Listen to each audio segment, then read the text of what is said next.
Welcome to the Atlaran Adventuring Company. This is the world of Atlaran. Beyond the Forgotten Realms and perhaps not far from Exandria, Atlaran and her two-moon sky have seen leviathans, dissolutions, divine gates, and calamities. And that's only the last 5,000 years. Perhaps most distinct for her scars, Atlaran is host to a number of sacred or cursed sites, depending on whether you ask Bahamut or Asmodeus. Or perhaps you'll ask the old Balin gods, whom the world herself and her moons and star are named after. These places, like Mount Gear, the Monomarig Meteor, Drozdana, the Dawn Deep Trench, the Shattered Continent, the Greenhall Sea, the entirety of Garrett Eldathos, they all play parts in the world's fate. But it's the people that truly shape it. And every so often, little windows of time, short glimpses into exceptional people's lives, are plucked from the midst of the chaotic centuries, and we call them stories. They're not always epics of heroism and bravery. Quite the contrary. Every hero was once a bumbling fool, or a selfish mercenary looking to make a platinum. Or, in most cases, both.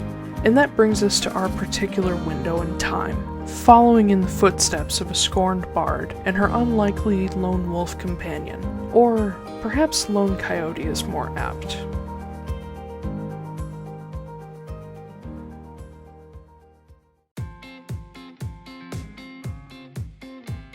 Maren Veneer, a half-elven fighter with a love of freedom and gunpowder, and a former bard relearning her musical skills. Maren was the daughter to a frail sun-elf laundress who passed away when she was still young. Left to care for her half-sister Sylfie alone, Maren grew up far too fast. In her desperation to keep her sister from starving, Maren accepted help from the Alteras, and was lured into their poisonous web of abuse, theft, and murder. Forced to kill and torture often those unsuspecting and even undeserving. Eventually, Maren dared to question her adoptive father Alistair, and was slaughtered on the spot by her brothers just before she was 18. Sylfie was left to flee alone, but 10 years later, Maren awoke, revived by the Heidling cult. Sickly but determined, she recovered thanks to powerful magics and the apparent interest of Cynthia Moore, mother of the new king of the Arbiters, Silas Moore III. And, by Cynthia's order, Maren was given as a gift to Silas in the hopes that she would become his subservient partner, a suitable wife that would not question the Moore family thanks to her debt to them. Maren, however, had the spark of rebellion in her soul by then, and wasn't about to be controlled again. When Silas proved he supported her in the freedom of those crushed by the Arbiters, Maren reluctantly fell in love. Now with her fiancé at her back and the work to be done, Maren is ready for the long road ahead. She'll make sure no one suffers under the boot of the Arbiters or the Heidling cult ever again.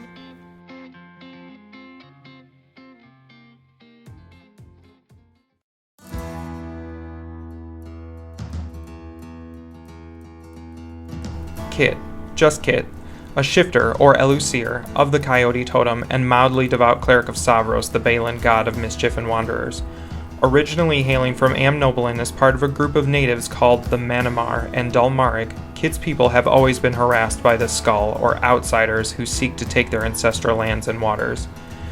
Kit's particular tribe was attacked when he was young, rendering himself and his brother Ren orphans, and forcing their tribe to flee their home continent altogether.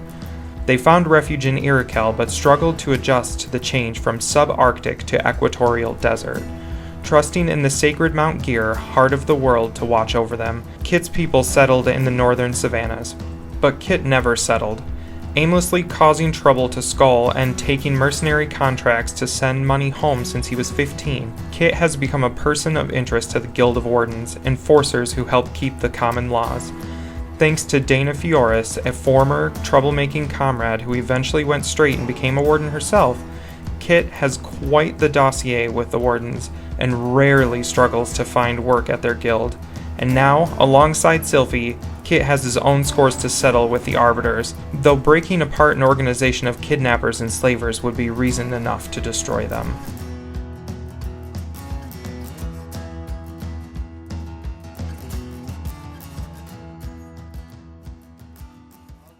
Don't worry, you guys, I'll be back. And I just like, all right, bye. And I tip backwards.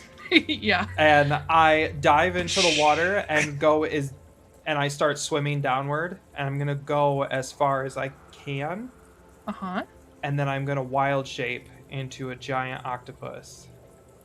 Ew. Kind of slow, aren't they? They're 60 feet per round swim speed. Oh, shit. They've got 10 feet on land, which is fucking garbage. Well, for an octopus, though, that's pretty fucking fast. It is a real big one.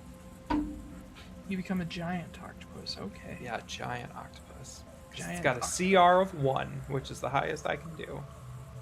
Holy fuck, they can hold their breath out of water for 30 minutes. For an hour. Oh, for a giant. I'm looking at a normal one. Yeah. Okay. First of all, roll me a stealth check with advantage because you're an octopus. So we see what notices you. Using the octopi dexterity. Why would I need to use the octopus dexterity? Because you use their physical traits when you're wild shifted. I thought I kept some of them. No, you keep your mental traits Okay. while you're wild shaped. So it's +5 to stealth, so that's 18 stealth. Okay. You breathe underwater.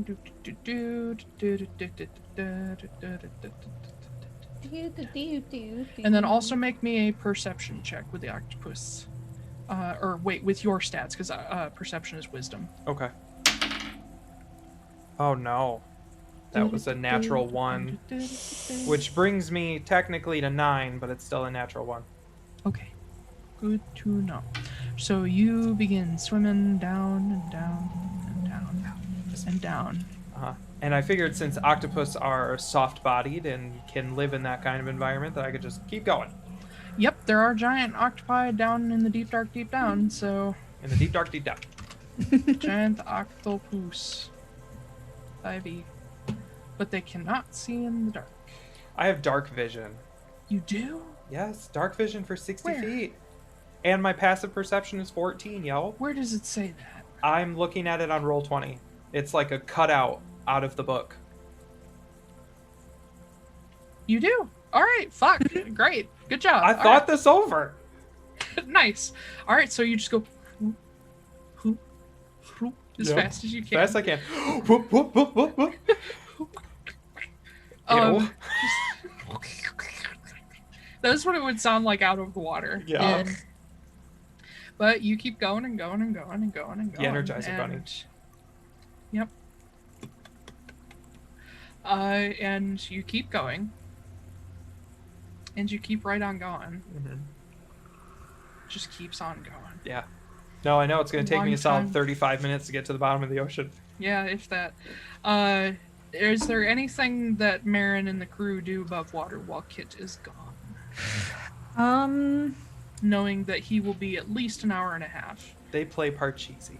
Yeah.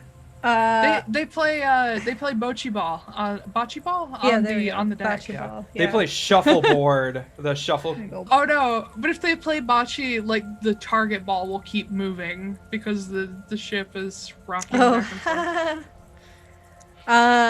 No, I think I'm kind of paranoid after, shit. So I'm just gonna watch where he went down. Okay. You see a couple bubbles come up. Oh, is that bad? Like that? She's just thinking, oh, is that good? Is that bad? I don't know. Yeah.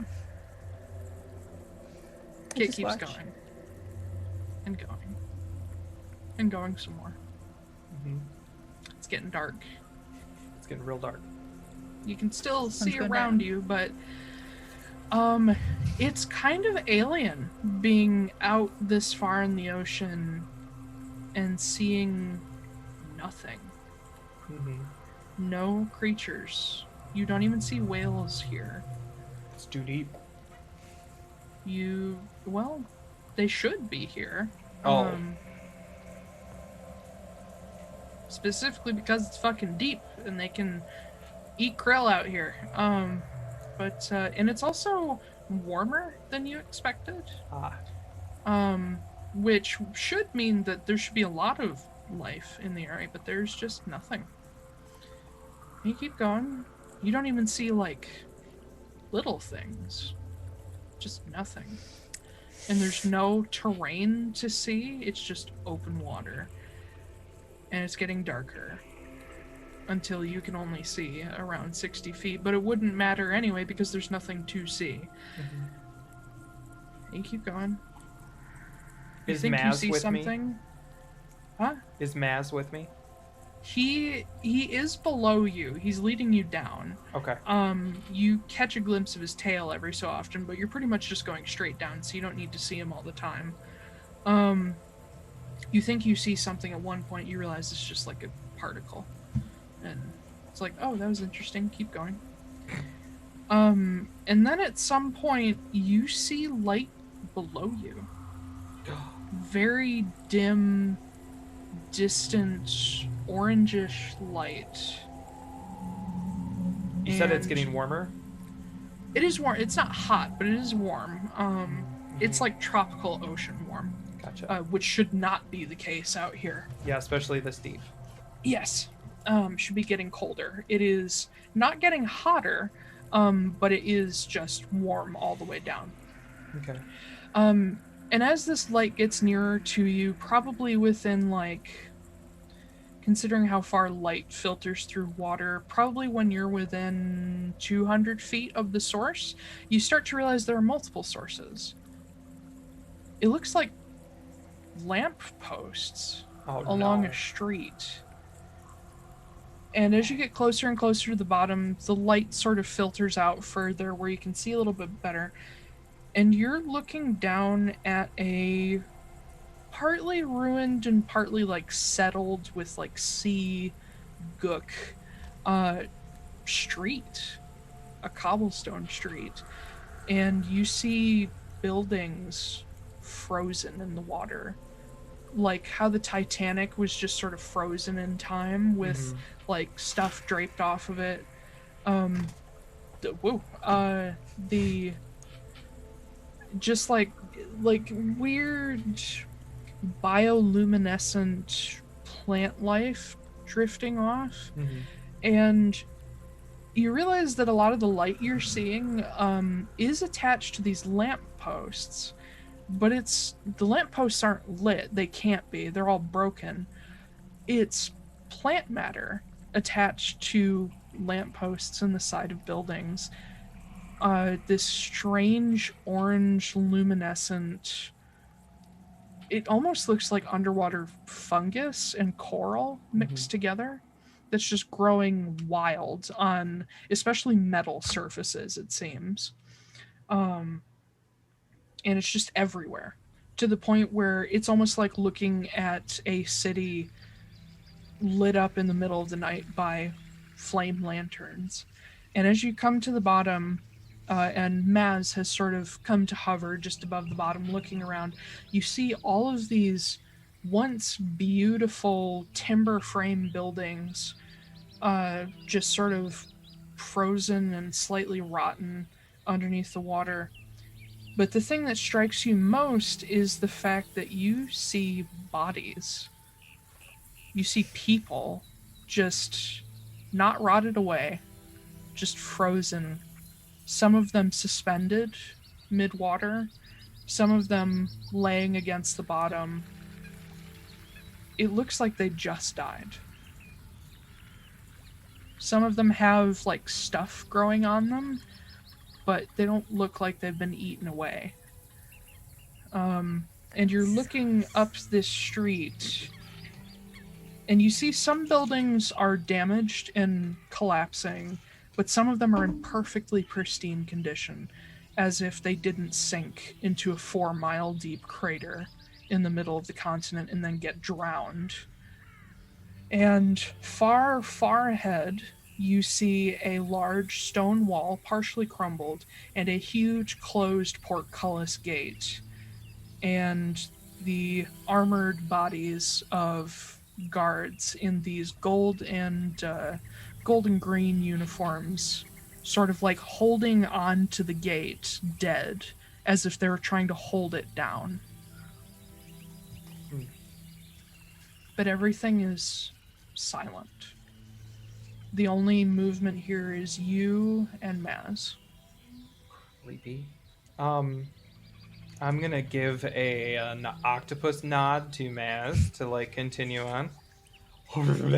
And then I am going to, as I'm swimming along, I'm going to use my super awesome octopus dexterity to make sure that I do not touch anything.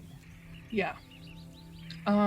It's fairly easy to go around. I mean, you have a 3D space to play with, instead of being stuck to the ground.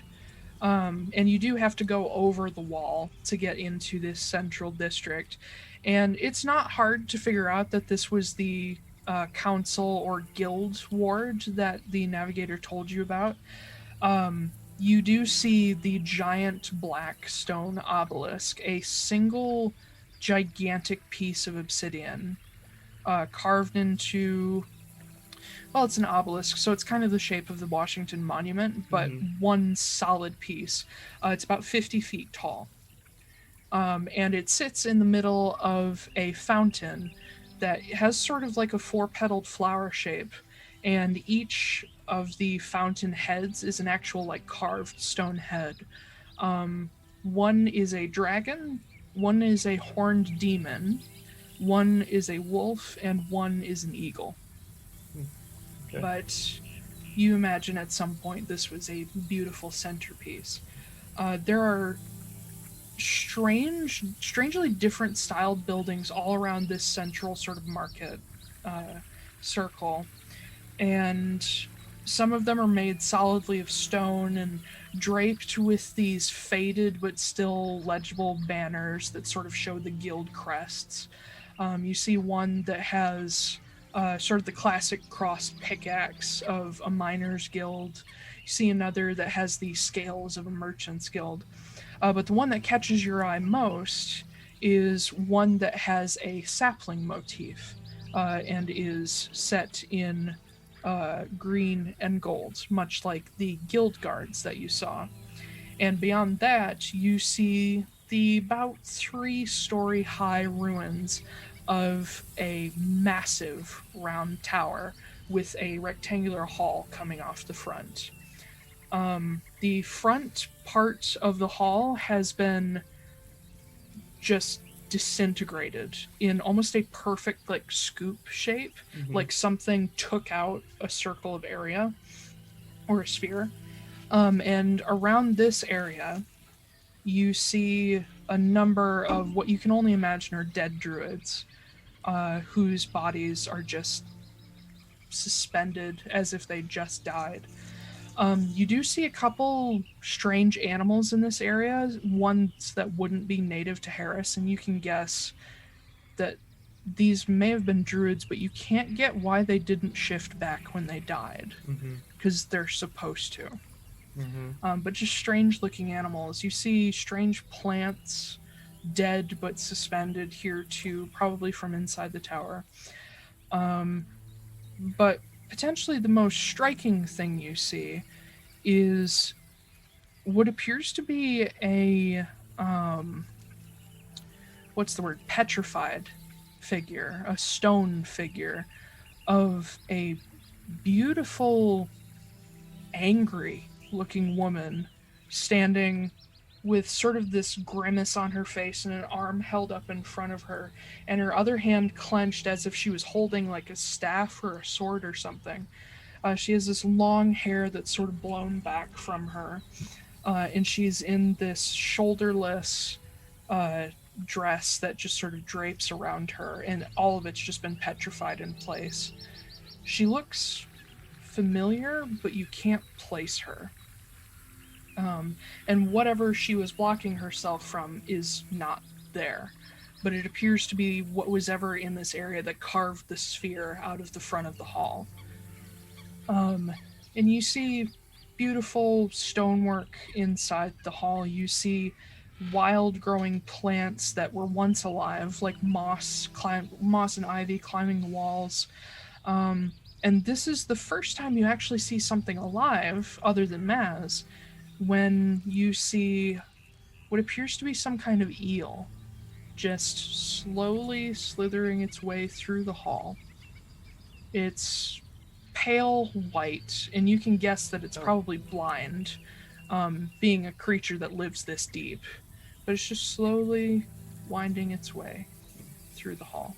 Unbothered, no idea you're there. Okay. Can I see the crystal that should be on the first floor? Looking through the front of the hall, you see piles and piles of rubble. If this crystal is there, your view is blocked by rubble. Okay.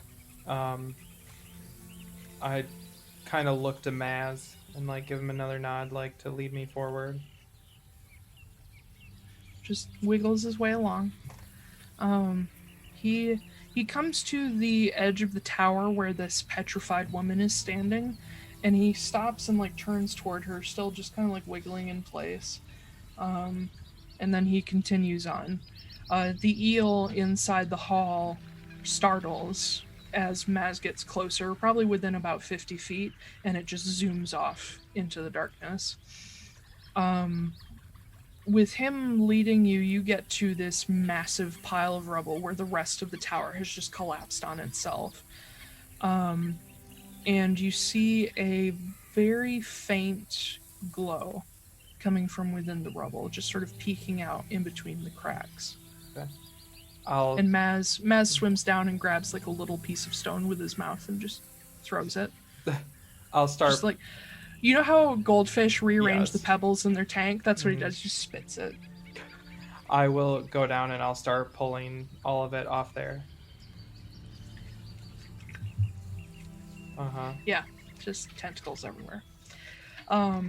It's hard work because some of this is really big pieces, but octopi are insanely strong. Yep, I do have a very high strength. It's higher than Kit's is. Yes. Much higher. But really, knowing about how big it is, you're just trying to get a small hole to get it out of. And as you continue pulling things aside and sort of like with the bigger pieces, you anchor yourself to another rock and just heave and throw pieces away. And eventually you have just enough room to get the entire length of one tentacle down in there and wrap around something smooth and cold. And you begin to sort of jimmy it out of the hole. Mm-hmm. While Maz is next to you, just going... just happy, as he always is. Octopus nod. Yeah. But as you get it out with just the end of your tentacle curled around it, you see this... Do you know what selenite looks like? How it forms in those long spear shapes? Uh-huh.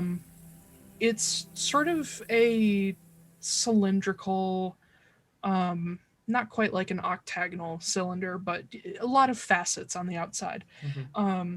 And you pull it out, and it's probably about that big. Okay. And it glows this very dim white. It looks like a quartz crystal. It's almost completely see-through, like selenite.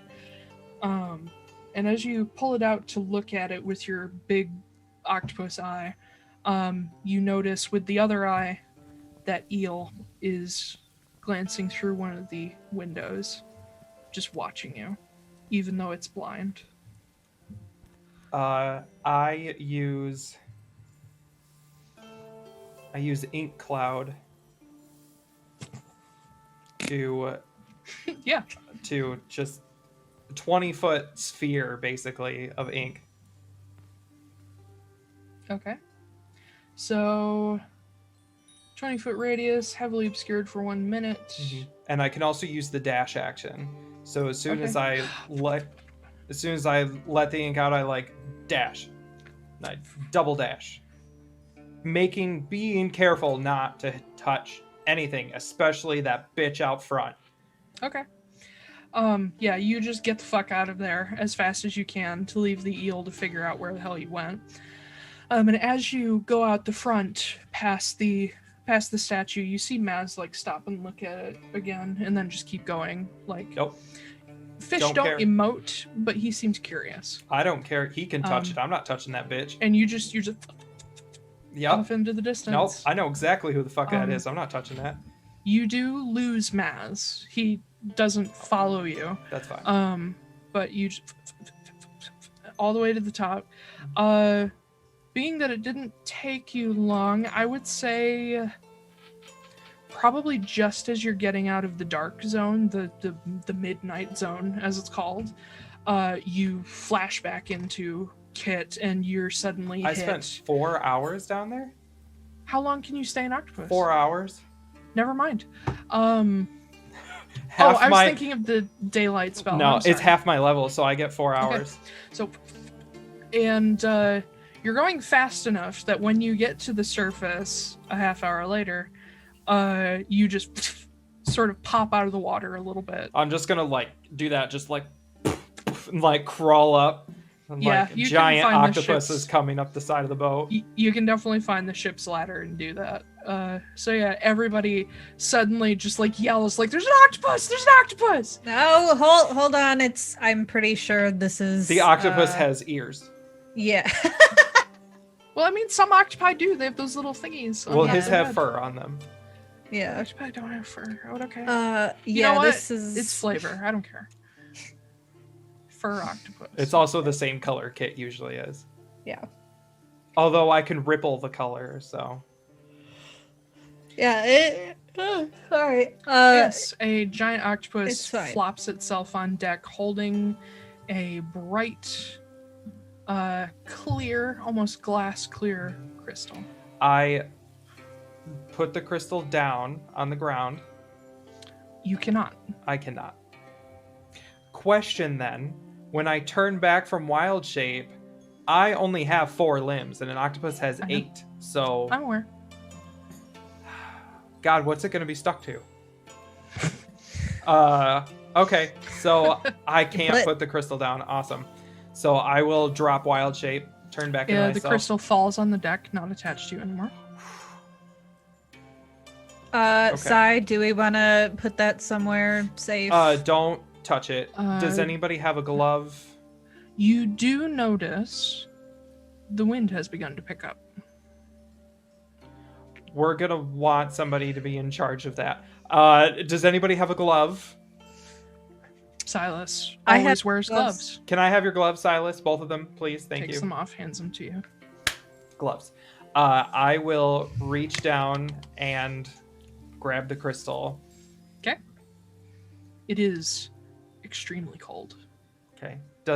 Can I move it from hand to hand? Like, is it? Yep. Can I put it down? How big is it? Is it like a... You said it's Not that pretty big. big. Okay. Yeah. Can I... Does anybody Actually, here... it'd be more like that big. Does anybody It's a here rod. know identify? Yeah, I do. Can you please you don't do. touch it? Okay. Identify. Okay. Hold on. I have to touch it in order to do Wear identify. the gloves and Okay. touch it. I have my own set of gloves. Okay. I actually wear gloves like all the time. Oh wait, Silas's gloves are fingerless. I imagine Kit was careful. Oh, Careful. I thought you gave me full-fingered gloves. No, he has Oh. fingerless gloves. I need gloves you that can are just do full-fingered. this. Yeah, You can like- just do this. Though I will say, when Silas took his gloves off, you notice there's something in his palms.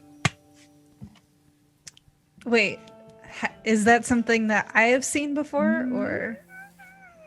Yes. You guys have had sex, so I imagine, yeah.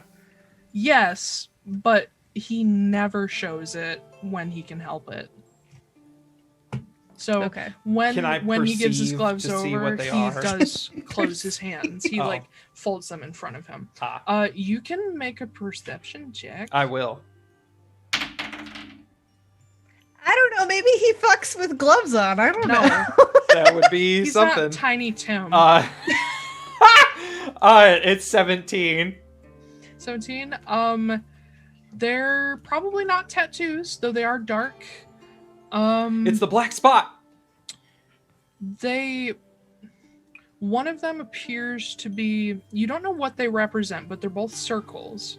One of them has a crescent shape in it, but the other is fully sort of inked in. It's not like solid black, but it's got like designs fully inked in. The other one has like a bare crescent cut out of it, so only part of it's dark. Gotcha. So please cast identify on this. Do not touch it. I wear gloves all the time too, so Yep. yeah, I can I'll do You that. can identify through a Identify. glove. I'll allow that. Okay. I cast Identify. You are hit with a fucking wave of magic. Just like it punches you in the face. Literally all that goes through your head is hurricane, wind, air, just pure raw elemental power. And it does not belong to a school of magic. Nor is it divine. That's it. That's all I get. That it's so overwhelming that it's difficult to discern detail, but there's really not much more Identify would help you with, would it? Would it tell you how to take it off? It's a magic item, blah blah blah blah. You learn its properties and how to use them. Okay, you know that this crystal can turn into a staff. It does not require a command word. It just requires somebody to be holding it with their bare hand. Whether it requires attunement? Nope. How many charges it has? It depends.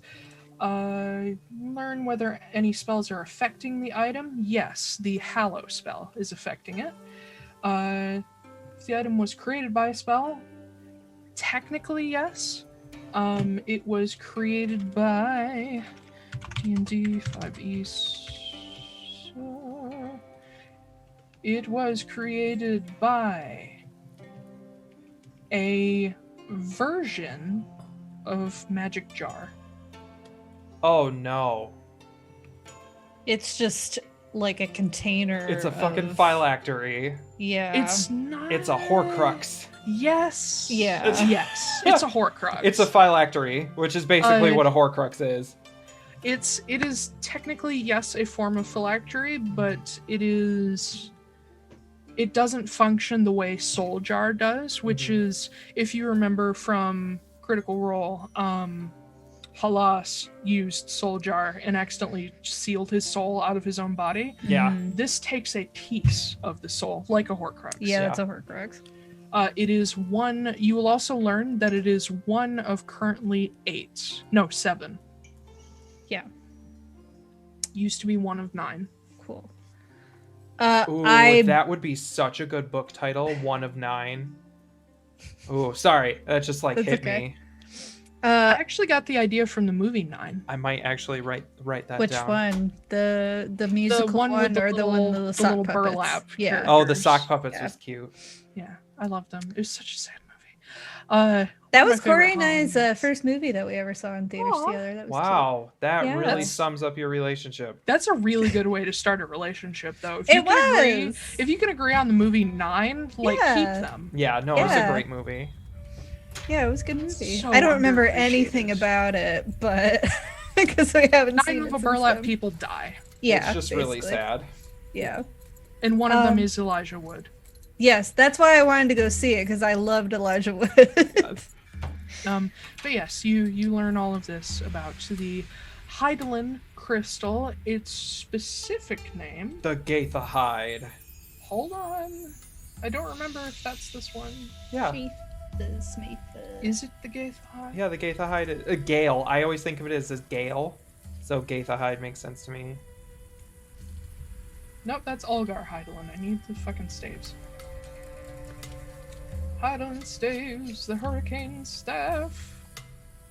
Gaitha, yes. Its name is Gaitha. Okay. Ah. I like as soon as I get all that information, I back the fuck away and I'm like sweating and like panting. You do see the crystal, like, as you identified it, in the presence of magic, it started to glow brighter and the wind got a little stronger, to the point where this ship, even without the sails down, has started to move. We have to put that away. Right now. Is it wise to put something like that in a bag of holding? Well, what are we supposed to do? We can't just we can't touch it. Kit we can't... walks up and picks it up, Barehanded? barehanded. Oh, fuck. Okay. Make me a... what is it for Gaitha? Please be wisdom. Please be wisdom. Please be wisdom. Yeah, make me a wisdom saving throw. Yes! Okay. That one! No. Do I get to bonus action shift before that, or I don't know? You don't know. I don't know, okay. Say wisdom saving throw? Mm-hmm. That is a 25. You just succeeded. So, you pick up the crystal. You feel it try to, like, almost sink into your skin, but it does not. It is currently inert in your hand. Do I understand how it works by holding onto it? Did Marin tell you what she learned? I guess I'll quickly just blurt out everything. Okay. Between actually holding it and being able to keep your own sort of control over it, between what Marin says and that, you do kind of get the idea of how it works, though you'd have to spend some time with it to really... It's not an attunement item, it's more of a... It's more like you have to get to know it. Okay. Almost like it has its own personality. But from her, you can start to gather that this crystal's personality is actually quite calm. Interesting. But it is capable of immense damage. But you do know that the way to turn it into a staff is first to focus on it, of course, and then it is a simple flick of the wrist. Okay. Which, if you do that... Yes, I do. I give it a flick and I turn it into a staff. It immediately begins to, in just like the flash of half a second, extends into a long driftwood white staff with a quartz crystal or a selenite crystal housed at the top in almost like Gandalf the Grey style. I am Kit the White. But it is very gnarled and definitely not straight, just like you. It looks like a long piece of driftwood with this sort of cradle at the top. Huh. Interesting. Interesting is putting it mildly, yeah. I would have known it would have been so easy. You guys do see that around Kit, his clothing is just ever so gently billowing, and so is what little bit of his hair is loose. Oh, air conditioning. It's so refreshing. It's very cold. I mean, whatever. Huh. Oh, right. Well, that's good to know. But we need to find... I honestly think we need to put it away somewhere. No. Okay, it's super powerful. I know. So what are you going to do? Are you just going to, like... When we make port, you're just going to take it around with you and... I'll put it in a pocket, I guess. But I am going to kill Uruvela with it.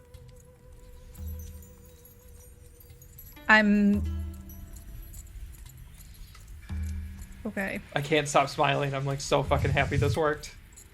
Can't believe it fucking worked. Yes. You are the first person ever to pick up a Hydaelyn crystal other than an NPC and not have it stick to you. All right, well, just be Lucky careful with it. Yes. We can't afford to have some wild shit happening. So be careful. No, I don't plan to use it until I know how. Okay. Right, I trust you. Okay. Cool. Well, we have a world-ending artifact in our possession. Great. So there was like one weird thing while I was down there. God, well, don't tell me this. there was one weird thing. There's a lot of weird things, but I'll sum it up. So, the entire city is frozen and not rotting. That's disconcerting. Including the people. It's been like 200 years. Yeah, there still looks like it was yesterday. There shouldn't be anybody down there. Except they're a little, there's like plants and stuff growing on them, but they're not rotting. there was even some people suspended in midair, which is kind of weird. Or mid-water, I guess.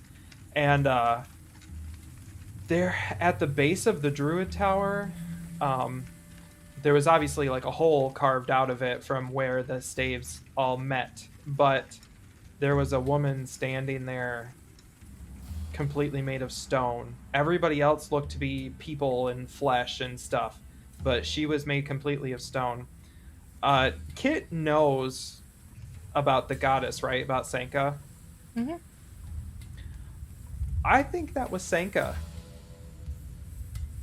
The goddess. Yeah. Well, she ain't a She's not a goddess goddess. anymore. Well, Senka was not a goddess, technically. She was a demi kind of god. Close. She was a fallen goddess, technically. So I think Sanka's still down there as a statue. But I only saw one living thing the entire time I was down there, and it was a totally white eel. And it was watching me. Does that mean anything to me? I highly doubt it, but... To you, I don't know. I'll let you make a history or religion check. I'm gonna say no. Both of you can if you really want to. Sure. Oh boy, that sucks for me. That's 10. a solid 6. No fucking idea. It's either flotsam or jetsam. It's probably one of those. So yeah, I mean, I got away from it really fast. It didn't chase me. It didn't seem to be after anything. Well, maybe it was just the one thing that happened to want to be down there. I don't know. As much as I would love to agree with you, this journey has taught me one thing, and that is nothing happens for no reason. Or, well, nothing exists for no reason. So thank you for understanding my storytelling style. Yeah, you're welcome. Pretty sure we killed the knee snake, but pretty sure we should like GTFO as fast as possible. I mean, I wanted to do that anyway. All right, so hey, navigation dude, wrap her up. Let's go. Sails away. Chips ahoy. I don't sail the ship. And he points at Silas. He says, "That's the captain." Oh, Silas, please. Chips ahoy. Well, it's night. He says, yes, well, there's not an anchor, but I guess weigh anchor and, Chips whatever, ahoy! let's go. Chips ahoy. Full speed, and the sails are let down, and the ship begins to turn back around. Now, let me ask this real quick, just so they know they're heading. The caravan is, from what Bull knows, they are in Arden at the moment, and will be when you pass by the area. You guys are going there, right? Yeah, we can go to Arden. Okay. Where's Arden again? In the Ardenmere Isles, to the southwest of where you it's currently west are. of Olzak. Okay, and that's where... Oh yeah, I see. Yes. And that's where Bull says the Phelan's going to be? Yeah, they're Okay. They're on their way there currently. Okay, yeah. Cool. I kind of look to Marin and Silas. I'm like, I'm gonna go to get to know this thing. Please don't blow up the ship. I'll do my best. Hopefully, if I can figure it out, I can give us a nice wind to get us there faster. The I mean, moment that you would say be that, the wind picks up. Is it going the direction we want to go? Yep. I guess they are listening. The Gaitha, actually, that you ask, has a male spirit to it. He's listening. Cool. Stay on his good side. Oh, Please. I'm going to take very good care of him. Okay. Well, the ship heads off.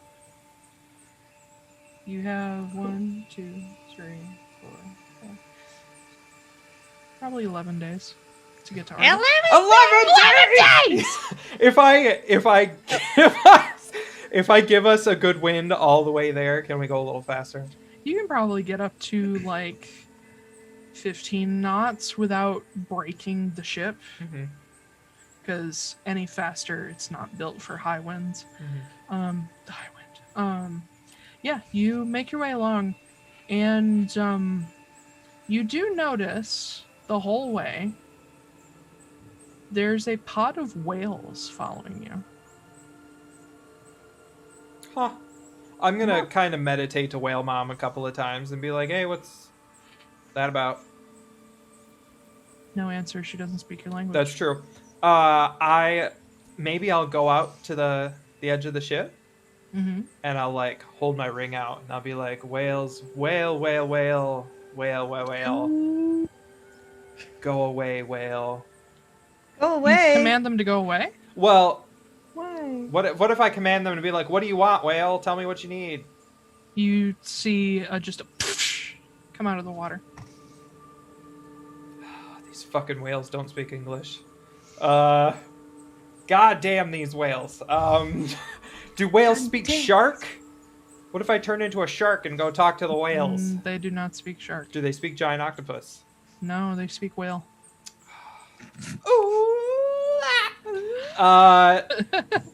So they're like, okay, whales, I guess you can come along. This feels like a weird Disney movie. Disney World. Disney World. Yeah, because I can't turn into a whale. That's too big. Too big. Yeah, they follow you for a couple days before they eventually disappear. As you get closer to the Ardenmere Isles and round one of them. I just had an idea. I'm sorry. Yeah. What if on that last day that they're following behind us, I drop the wind so that we come to a stop, basically? Yeah. And I'm going to cast Water Walk on myself. Mm-hmm. And I'm going to jump off the side of the boat, and I'm going to walk out to the whales. It's like jumping on flubber. Yeah. Yeah. But you make your way with to my them. staff, because I'm fucking druid as hell now. I do need to ask you, because anytime you put that staff down and pick it back up, you need to roll again. Oh, really? Yes. Okay. So how are you going to manage that? What if I never put it down? Then it might as well be stuck to you. It's true. That is kind of impossible, because you could just let go of it accidentally in your sleep. Yeah. That's true. Do you just duct tape it to yourself? Do I have duct tape? You have goose tape. No, I have you do goose not. tape? You do not. Okay. Well, I guess my kind of question is, though, like, if I fail the save, does it just never come off? Or do I get to make a new check?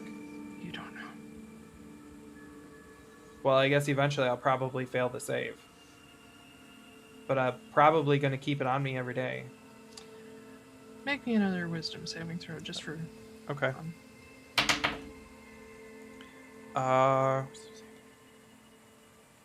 Hang on. 22.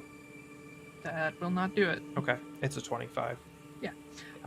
There is a morning, we're gonna say this has happened for a few days and you've managed to keep control of it, but one morning you don't really think about it because you're like, oh, I've got control. You pick it up and suddenly you can't put it down.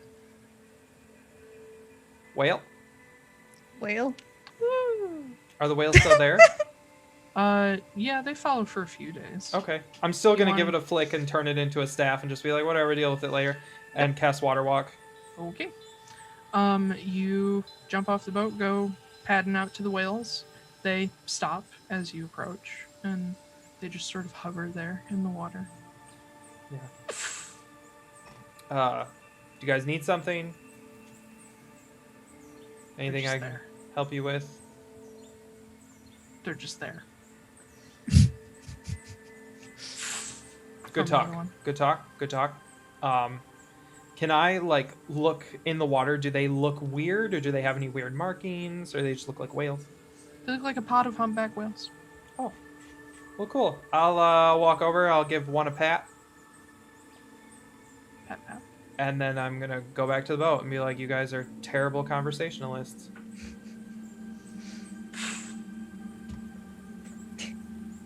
Slap. Peace, love, and krill. Yeah. But yeah, you climb back up on the ship and you guys continue on your way.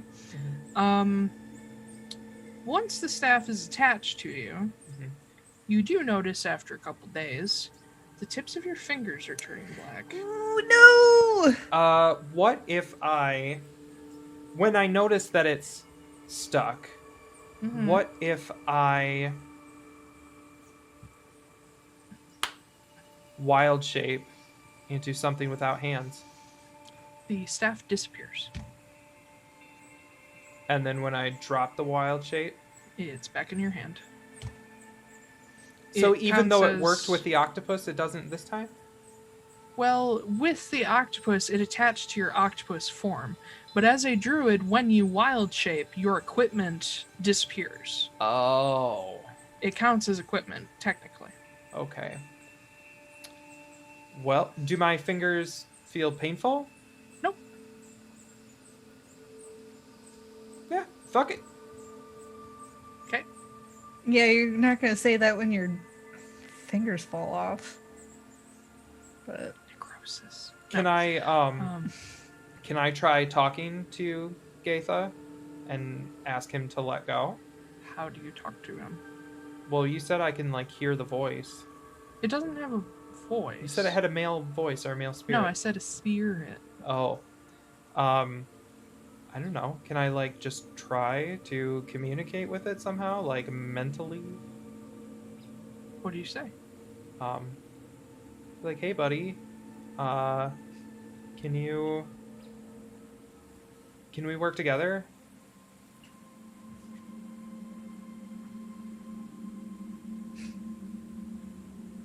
No response. Okay. Can you let go? No response. Hang on. I gotta check one thing. See, if this were the core staff, this would be different, but you know. Yeah, well, that's fine. I like doing things the hard way. apparently. Can I just have to pull this up real quick. I'm going to pull out 100 gold worth of diamonds. And I am going to hold them against my chest, and I am going to cast Greater Restoration. See what that does. I don't know if it'll work. I guess I also want to know, no, I guess I wouldn't know if this is going to work or not. Nope. Imbue creature touch positive energy, undo debilitating effect. Can decrease exhaustion and one of the following effects: charmed or petrified. Reduction of one of the ability scores. Effect reducing. One curse, including target's attunement to a cursed magical item. The staff falls out of your hand. Hey! Fuck yeah. It Look just at cost you. 100 gold in diamonds. That's fine. I'll get more diamonds. So It's not like you can cast Revivify anymore, so what else Yeah, are might diamonds as well. for? So now I'm down to 800 gold worth of diamonds. So I am going to take the cloth of my cloak or something, and I'm going to put the crystal, I'm going to wrap it in a piece of fabric so that it's completely cut off, and I'm going to put it into my bag of holding. Okay. My leg bag of holding. Okay. I'm also going to take out those two crystals that communicate with each other and back to Cindy that are wrapped up, and I'm going to take them to Marin. I'm going to be like, hey, can you keep these in your bag? These are directly connected to Cindy, and I don't want her anywhere near my new toys. Only with 100 miles. I mean, You guys I are don't... Too far away now. I still don't. Oh. Still don't want them. I mean, I don't want them either, but I guess... Just tuck them. My- You can put them in a bag you're not using, whatever. Yeah, I'll... My issues with that are less than her knowing we have a world-ending object with us. So, yeah. Also, it will get stuck eventually, but I have figured out a way to take it off. Your fingers are still Okay. black. They'll heal. It's not a wound. It's not necrosis. It's cursed. I am going to need a pair of gloves permanently, so... Okay, I'm sure Sai has some extras. That have fingers, please, if you can. Okay, I'm sure he has some gloves with fingers on it, right? Or is he just that Sure he edgy? does. Yeah. Okay. He's that I'll- edgy. He has winter I'll gloves. get you some. When we stop in Arden, I'll get a pair of gloves. Can I use the crystal when I have gloves on? Do I know that? You don't know. Oh no, you did. You told Marin that you have to use your bare hands to activate it. Yeah. Okay. Sorry, I forgot. All right. No, it's okay. I just want to make sure. So, basically, I'm only going to use this when we absolutely need it. Where Yeah, did you I put the was- crystal? I wrapped it in fabric and put it into my leg bag of holding. Your bag started glowing white Like, from the inside. Like if you open it, white light comes out of it. oh, but not when it's So closed. it's not, yeah. A little bit of light does sneak out even when it's closed. What do I do with it? I don't know. I don't know if there's You don't I pick mean- it up in the first place. That's what you do with the Hydaelyn crystals. we need to get like an enchanted safe or something An enchanted lead for box. it. Yeah, honestly. When we're in Arden, maybe we can see if we can find Okay. some sort of artificer or something. We just can't go out at night. Yeah, that would kind of be a dead giveaway. A little So, bit. I like my glowing leg bag of holding. listen, Mm-hmm. you're not biting off more than you can chew here, right? Do you want me to tell the truth? Yes. I have no ideally. I need you. Okay? I don't want you risking everything just because it's a fun toy. That's not why I'm risking it. But yeah. I know. I need you. I So will- try and be careful. I will do my best. Okay. I punch him in the shoulder a little bit. Ow. Cool. Please be careful with me. That is my hurricane summoning arm. Oh, sorry. Yeah, I didn't mean to wound you. Mm-hmm. You. Like, I'm 5'4". I know I pose a huge threat to you physically, so. Mhm. Honestly, I mean, yeah, I have, like, decent amount of strength. Yeah. yeah. I'm gonna punch him in the arm again, but a little You bit could- harder this time. You could kick flip over him and then karate chop him in the back of the neck. Oh You know, I'm gonna my punch him in the shoulder a little bit harder this time. Not full force, but Take like 1 point of damage. a little bit.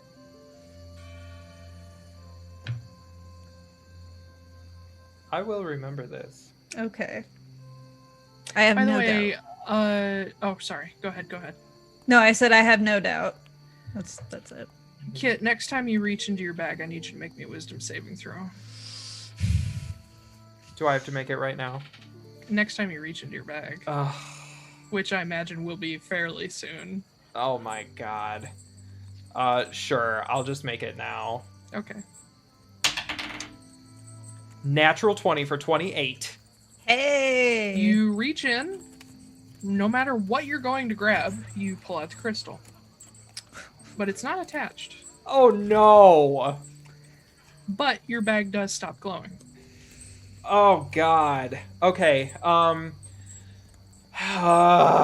Also, other question, what magical items did you have in your bag? The bucket, Oh no. Not Um, the bucket. potions. Hang on. The bucket, potions. If those fireworks they gave us are magical, that They're was in not. there. Okay, good. Hang on. I'm looking at all my inventory that I have saved. I just saw a thing about Hinto that Hinto's gone. So I have 2 potions, Mm-hmm. the enchanted bucket, Mm-hmm. and I think that's it, actually. Oh, and the leaf from Atlaran, if that is a magical item. It is. Okay. Roll a d4. Oh, God. Which one? Which one Which dies? one's disappearing? Yeah. 2. You lost one of your potions. It's gone. It's just gone. Okay. The bottle's still there, but the potion's gone. Are you doing this in front of me? Am I seeing this? No. Okay. Crystal's not going back in the bag. Good idea. God. I should have let you put it in your Also, bag. when you pull it back out, the wind picks up again. Okay. Man, what do I have to do to, like, dominate this thing? You think you can dominate a piece of the soul of a lich demigod? Yes. Okay. Eventually.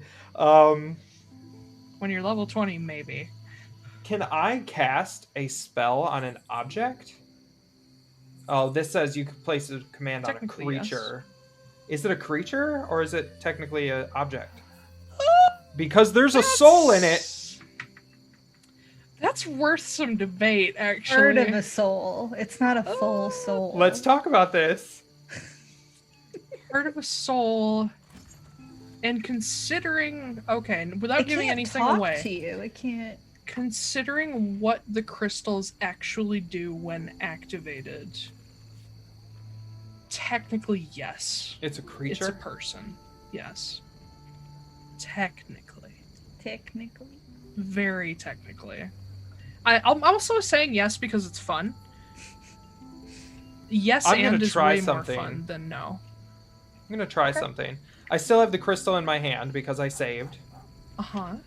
I am going to hold the crystal out in front of me. Mm-hmm. And I'm going to use my 5th level spell, and I'm going to cast Geas. Geese? Yeah. Geas. Geas? It's geese. Oh, geese. I thought it was Geas. I'm gonna cast geese! I'm going to cast Geese! And I issue a command to it, and I tell it, you must follow... No. Hold on. How the fuck is that pronounced? It's Irish. Yeah. It's there's an anime called Code Geass. Is it Geas. Geass? I thought it was Geas or Geas. Code. I know it because I always wanted to call it gay ass when It's I was it's pronounced younger, Gesh. but it's not. Gesh? Gesh. Okay. It's so Irish. I cast Gesh. They definitely didn't pronounce it like that in the end. Yeah. Well, they're wrong. I issue it a magical command, and I say, you must follow my every order. Let me grab the spell. So it needs to make a wisdom saving throw or be charmed by me. You're doing some hacker shit here. Yeah, I am. Like... Holy shit. Sorcerer training from you for 30 days. 30 days. The creature can understand you. It can. Must succeed on a wisdom saving throw or become charmed by you for the duration. While the creature is charmed, it takes 5d10 psychic damage each time it acts in a manner directly counter to your instructions, but no more than once each day.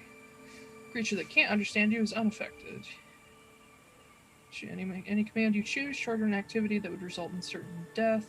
Should you issue a suicidal command, the spell ends. You can also end the spell early by using an action to dismiss it.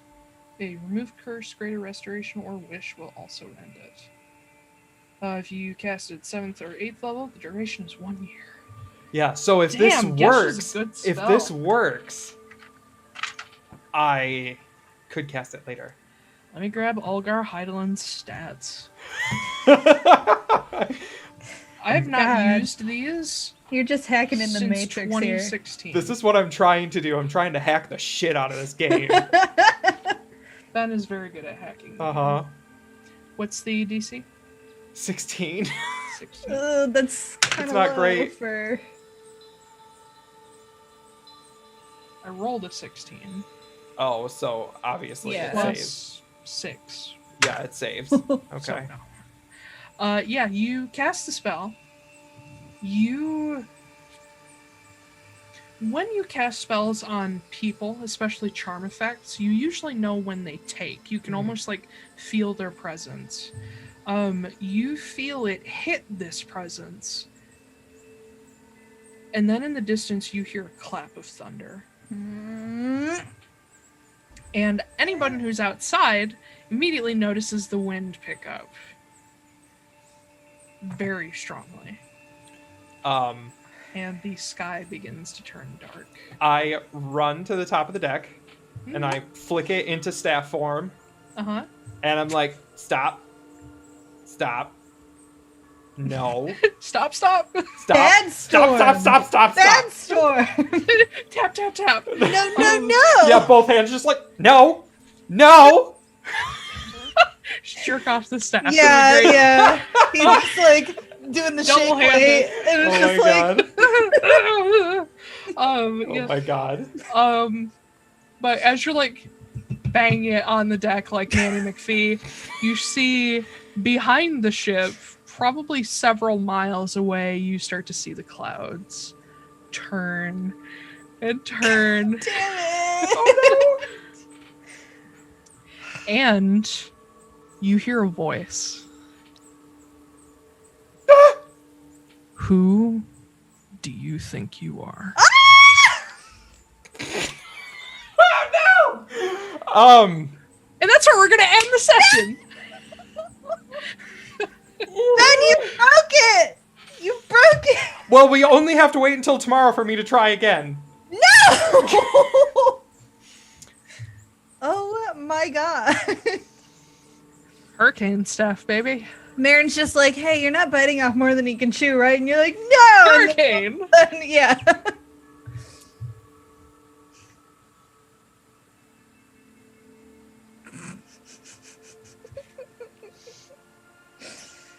Great. No, it's fine. I really don't want to stop playing, though. I don't Oh know. my gosh. I'm excited to see. Oh boy. Did not think about the repercussions of that failing. The repercussions of a piece of a lich demigod's soul when you tried to take control of it. Well. Also, I should mention that as soon as you did that, spirals start to appear in black across your arm, about up to the elbow. Oh. And I need you to make another wisdom save. Also, like how... Oh no. Oh, it's 16. It's attached. Oh god. Okay. Actually, it was 17, but it's still attached. I also like how you were like, oh, I'm only going to use this in emergencies now. And then 2 seconds later, you're like, let's fuck around. Well, wanted to make sure I could keep control of it. Looks like I can't.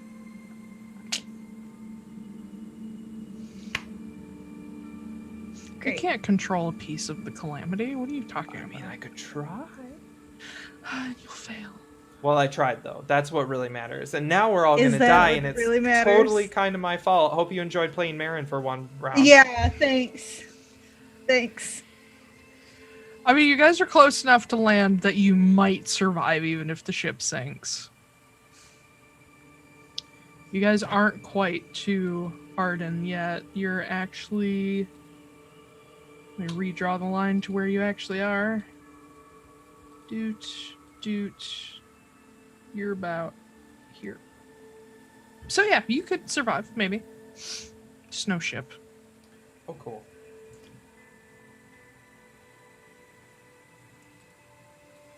Oh, we're close. Hurricane. If you are the cause So... of another character death of mine in 2 weeks. Well, with his track record, he's just gonna get himself killed. Yeah, that's kind of the thing. Yeah, I transformed Kit into a level 9 druid of, Tull Dhunnost. He's dead. I got one of the staves. It's not lost anymore. So... It is not, and things are going to know soon. Uh-huh. Yeah, well, yeah, I just summoned a fucking Hurricane of Doom.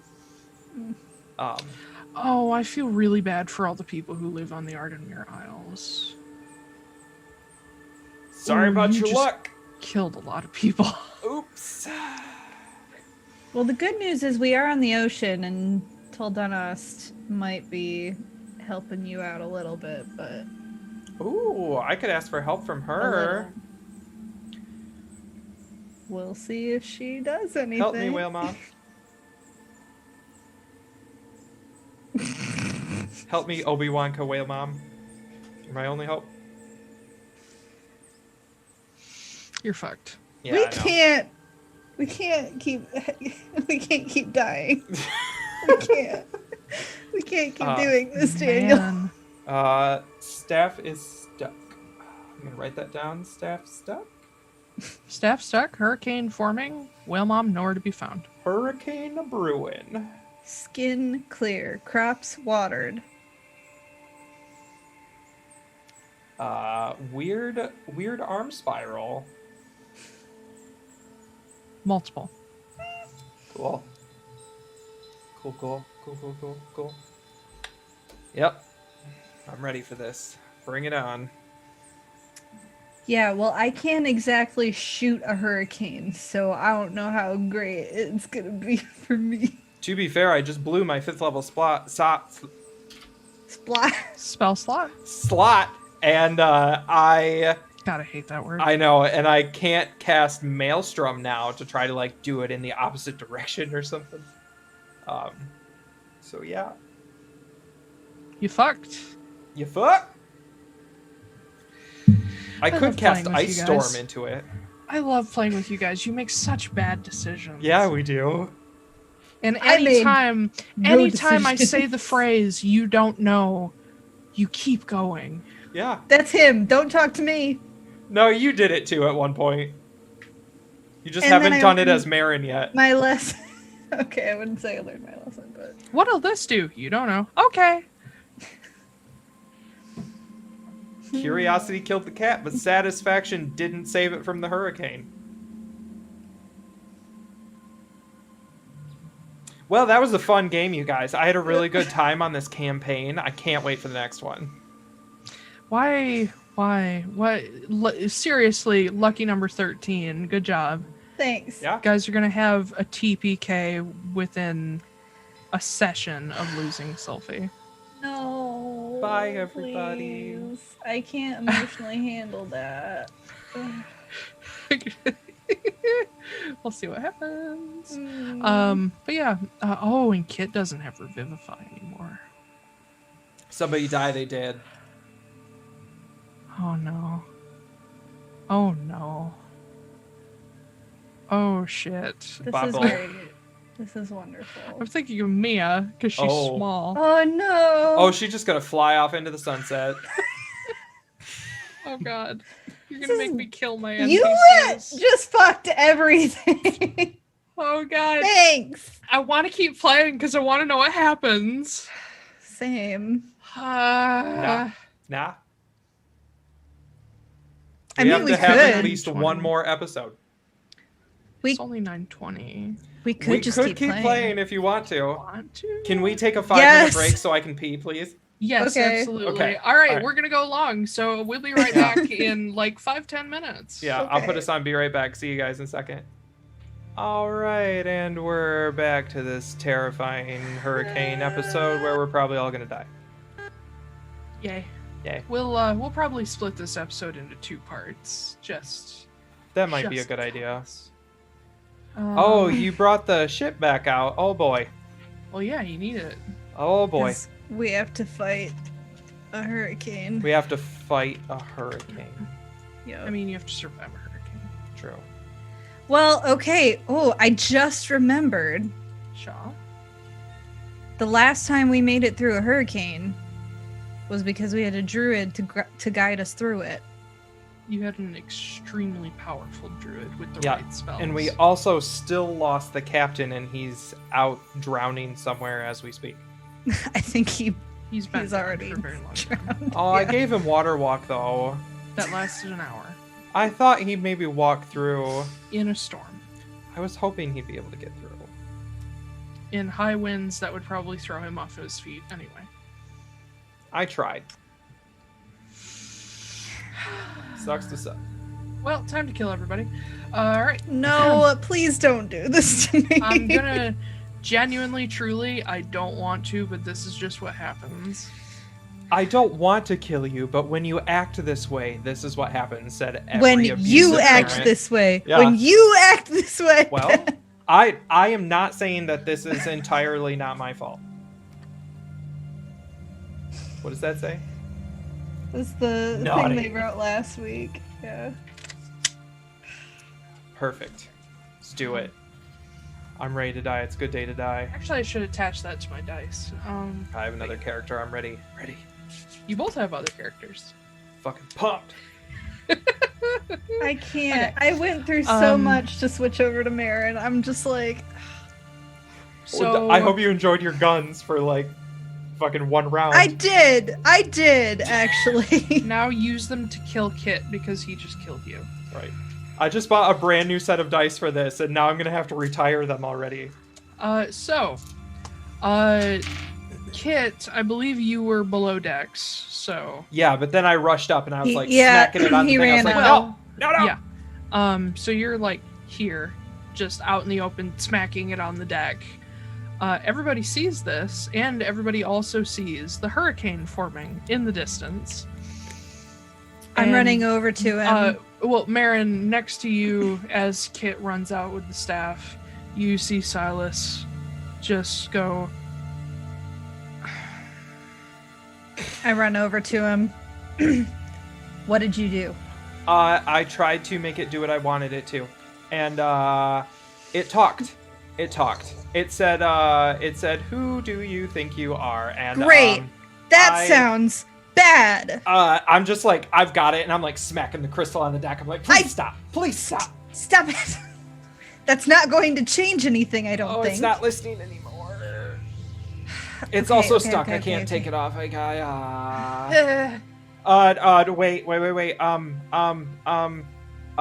Greater restoration. I grabbed diamonds on my back. Greater restoration. It falls off your hand and begins to roll across the deck. Is there still a hurricane brewing? Yes, and the ship is starting to list heavily. Okay. The staff goes rolling toward the rail. I run over and like tackle it with like a cloth or something, like to try to. Okay. You catch it. Okay. I'm gonna wrap it up really tightly, and I'm gonna like tuck it in my belt. Okay. Because I can't. So the other thing is I It put is it in. still a staff. It's still a staff. It didn't stop being a staff. No. Oh. So if you put it in your belt, it's like... It's gonna Then be... I'm gonna put it like over my back, but try to wrap it up as much as possible so it doesn't touch my skin. Okay. The other thing is I put it in my bag and it ate one of my potions. Okay. Maybe we can put it in... Let's put it... Okay. For one thing, we need It's to just figure getting out closer. this. We need to figure out this. Is there a way... Sai? Come here, please. He's holding on to the wheel, Ah, keeping shit. it steady. He like looks at Clay and the first mate who are near him and sort of hands it off to them, and he runs down to join you. Oh no. I take Yeah. Greater Restoration back. I thought Greater Restoration was 4th level. It's 5th level. I don't have that. Oh shit! It's still rewind. stuck to me. Yeah, rewind. Still got it. It's stuck to me. But Silas comes down. Mobby. Can't get rid of it. Can't take it off. Don't have the spell to do that. Wait, I don't know what to do. I can't do anything. Everybody needs to probably get below deck before they're all carried off in the storm. We some of us have to stay up here in order to keep everything Tie secure. yourself to the wheel. But everybody else needs to get out of the wind, especially the tiny ones. Yeah. Silas does send Mia and some of the smaller crewmen below. Bull, in the meantime, has picked up a bunch of rope, is kind of repeating what he did before, just tying people to the mast. To Silas, I'm just like, how close are we to land?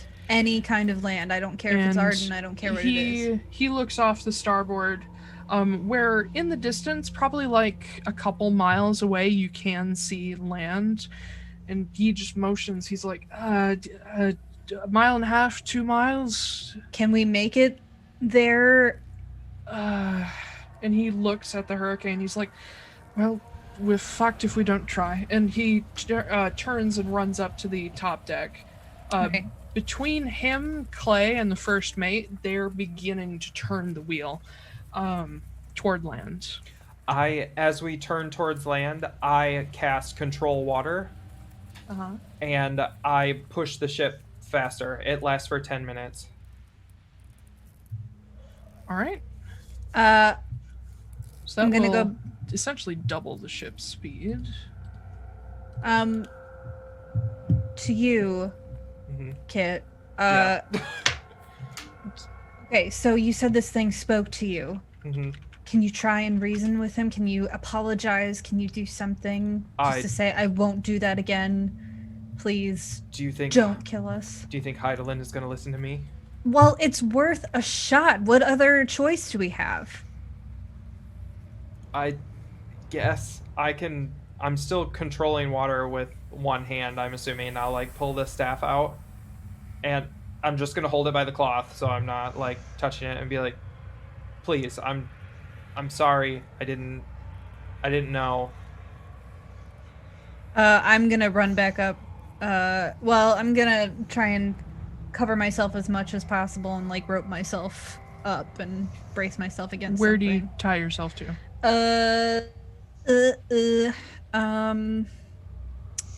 I'd say kind of by, like, behind Silas over here. To the aft mast? Yeah. Oh, Okay. I'll pull us to battle Aft screen. mast. There we go. All right. Yeah, there's a couple crewmen back here that are tying themselves as well, so you'll be attached to this mast. Mia's below deck, so I'm just going to move her off the ship for the moment. These guys are all attached here. Bull comes around the mast, grabs you, Kit, and just while you're doing this, starts tying you. Clay, Silas, and the first mate are the only ones not tied down, but that's because they can't risk their ropes getting caught in the wheel. The hurricane grows closer as Kit, you beg the staff to stop, but there is no answer. There's no response. Nope. Go ahead, do what you were gonna do. It's not even worth it. No, it's not worth it. Okay. It's not gonna do anything. I am going to... Let me make sure that this is what I think. Yeah, this one works. So I'm going to look at everybody. How fast is this storm coming? Is it coming like really fast? I mean, it's a hurricane. So it's coming really fast. It's coming at a good clip. Does it look like we're gonna make land? Make far- an intelligence check. Yeah, I was about to say, how far have we gotten so far? Natural 1. You're fucked. There's no possible way you could outrun it. Just constant thoughts of we're dead. Just going through your head. You can't think straight. What about me? Can I Make an intelligence check. Okay. I have 0 intelligence, so we'll see. 17? You stand a chance of making it, assuming that you keep up your current speed, which, if this spell that Kit's doing lasts for 10 minutes, you will lose it close to land. But you do know that your best shot is getting as close as you can, getting off the ship, and getting on land, because as long as you're not on something that's going to sink, even if you get battered, you'll be better off. I yell out to Kit, keep doing what you're doing and cast that spell again when it runs out. Okay. I'm full panic mode at this point. I'm gonna switch us off and switch back to main. So I look at the storm that's getting closer. I look at everybody around, and I stop. I just focus on Marin for half a second. I pull the rope off myself. I untie myself, and I look to Clay, and I say, "Make sure Ren knows." And I wild shape into a giant eagle. and I head directly into the storm With the crystal? with the crystal. What? Oh, fuck. She's just yelling at you. What are you doing? What are you doing? Oh god, you might have to retire those dice. Alright, well, first of all, give me a dexterity check with eagle stats to keep your flight as you get closer and closer, and the ship is sailing away. Natural its... 20 for 23. Yeah! The ship does slow down without the aid of the spell, because you cannot keep it going while in wild shape. Yeah. I would imagine that I head toward the hurricane, and then I veer off to, like, pull it. I'm going to pull it south. You're trying to redirect it. Basically, I'm heading towards it, and then I'm hoping that it's following me, since I have the crystal, and I veer south, slightly south. I'm still heading towards it, but slightly south. Okay. Because I don't actually know what's going on, so I'm just hoping. Let me see. So you guys are heading north, straight at the island. Alright. With a natural 20, yeah, you managed to pick up some really good speed, and you actually use the sort of whirling wind to boost you. Sort of turning off to the side allows you to let it carry you faster and faster, to the point where you've pretty much doubled your speed. Mm-hmm. 160 feet, holy shit. The wind is ripping at you. You're going so fast. And also there's like a cross breeze happening as well, where some of your feathers are getting plucked out kind of painfully just by the sheer amount of drag.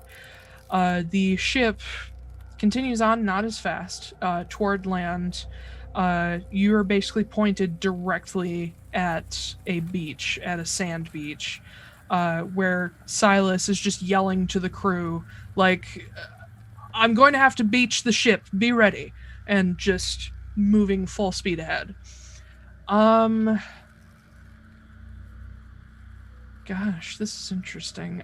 First of all, I need either strength. No, I need strength checks from everybody on board. Just because the wind is getting pretty fierce. Strength checks. Yes. 15. Okay. I'm gonna go by like crew averages, which everybody got pretty middle of the road. So you're able to sort of cling together, and Marin, you being, let's see, where'd the map go? There it is. Being close behind Silas, he's constantly looking over his shoulder at you to check that you're there, and you see him, like, he's got one arm on the wheel. Now that you guys are sort of getting away from some of the bad currents, he's able to hold on with one hand with the first mate on the other side. You see he's got one hand just fisted in the back of Clay's shirt, just holding onto him as tight as he can. And then Clay is holding on to the first mate. The two guys also bound to this mast with you are sort of like holding each other to the pole, and one of them reaches out and like grabs you so that you can all kind of cling together. Bull is helping the others stay on. Mia's below deck. Kit. I'm gonna need you to make me another dexterity check, just because you're getting closer and closer. Okay. Dexterity this time, not strength? Yes. That is going to be a 14 in my eagle form. Okay. You're getting to the point where you sort of have to just let the wind take you, because any trying to fight against it is not working as you get closer and closer to the hurricane itself. And as you soar southward, toward where the Downrest Islands are, days away, all you can see is just sort of filling the side of your vision is this giant, angry, black hurricane. and you notice it's starting to make a slow arc toward you. Okay. The storm begins to pull away from where the ship is, just as the ship, you guys are all thrown off your feet as it strikes the sand, and probably didn't damage the ship too badly because it's a schooner, it's not very big. But you are all definitely thrown off your feet and the ship is beached. But the wind has begun to die down. Some of the crewmen unlash themselves and climb up to further tie down the sails to make sure they don't get ripped off the ship. But the rest stare into the distance as the hurricane, which was once coming straight at you, begins to turn away. I run over to Silas. Yeah, he's picking himself up, still holding on to the wheel as best he can. But he looks off into the distance, just wide-eyed as he watches this biggest hurricane you guys have ever seen just diverts completely away, unnaturally. We gotta get off. We have to get onto land. We have to go. I know. And he pulls himself away from the wheel, knowing that it's useless now, and just starts yelling at everybody to get the hell off the ship. As we're going, mm-hmm. I basically am talking to Tull Dhunnost. Mm-hmm. Like, in my mind, I'm saying,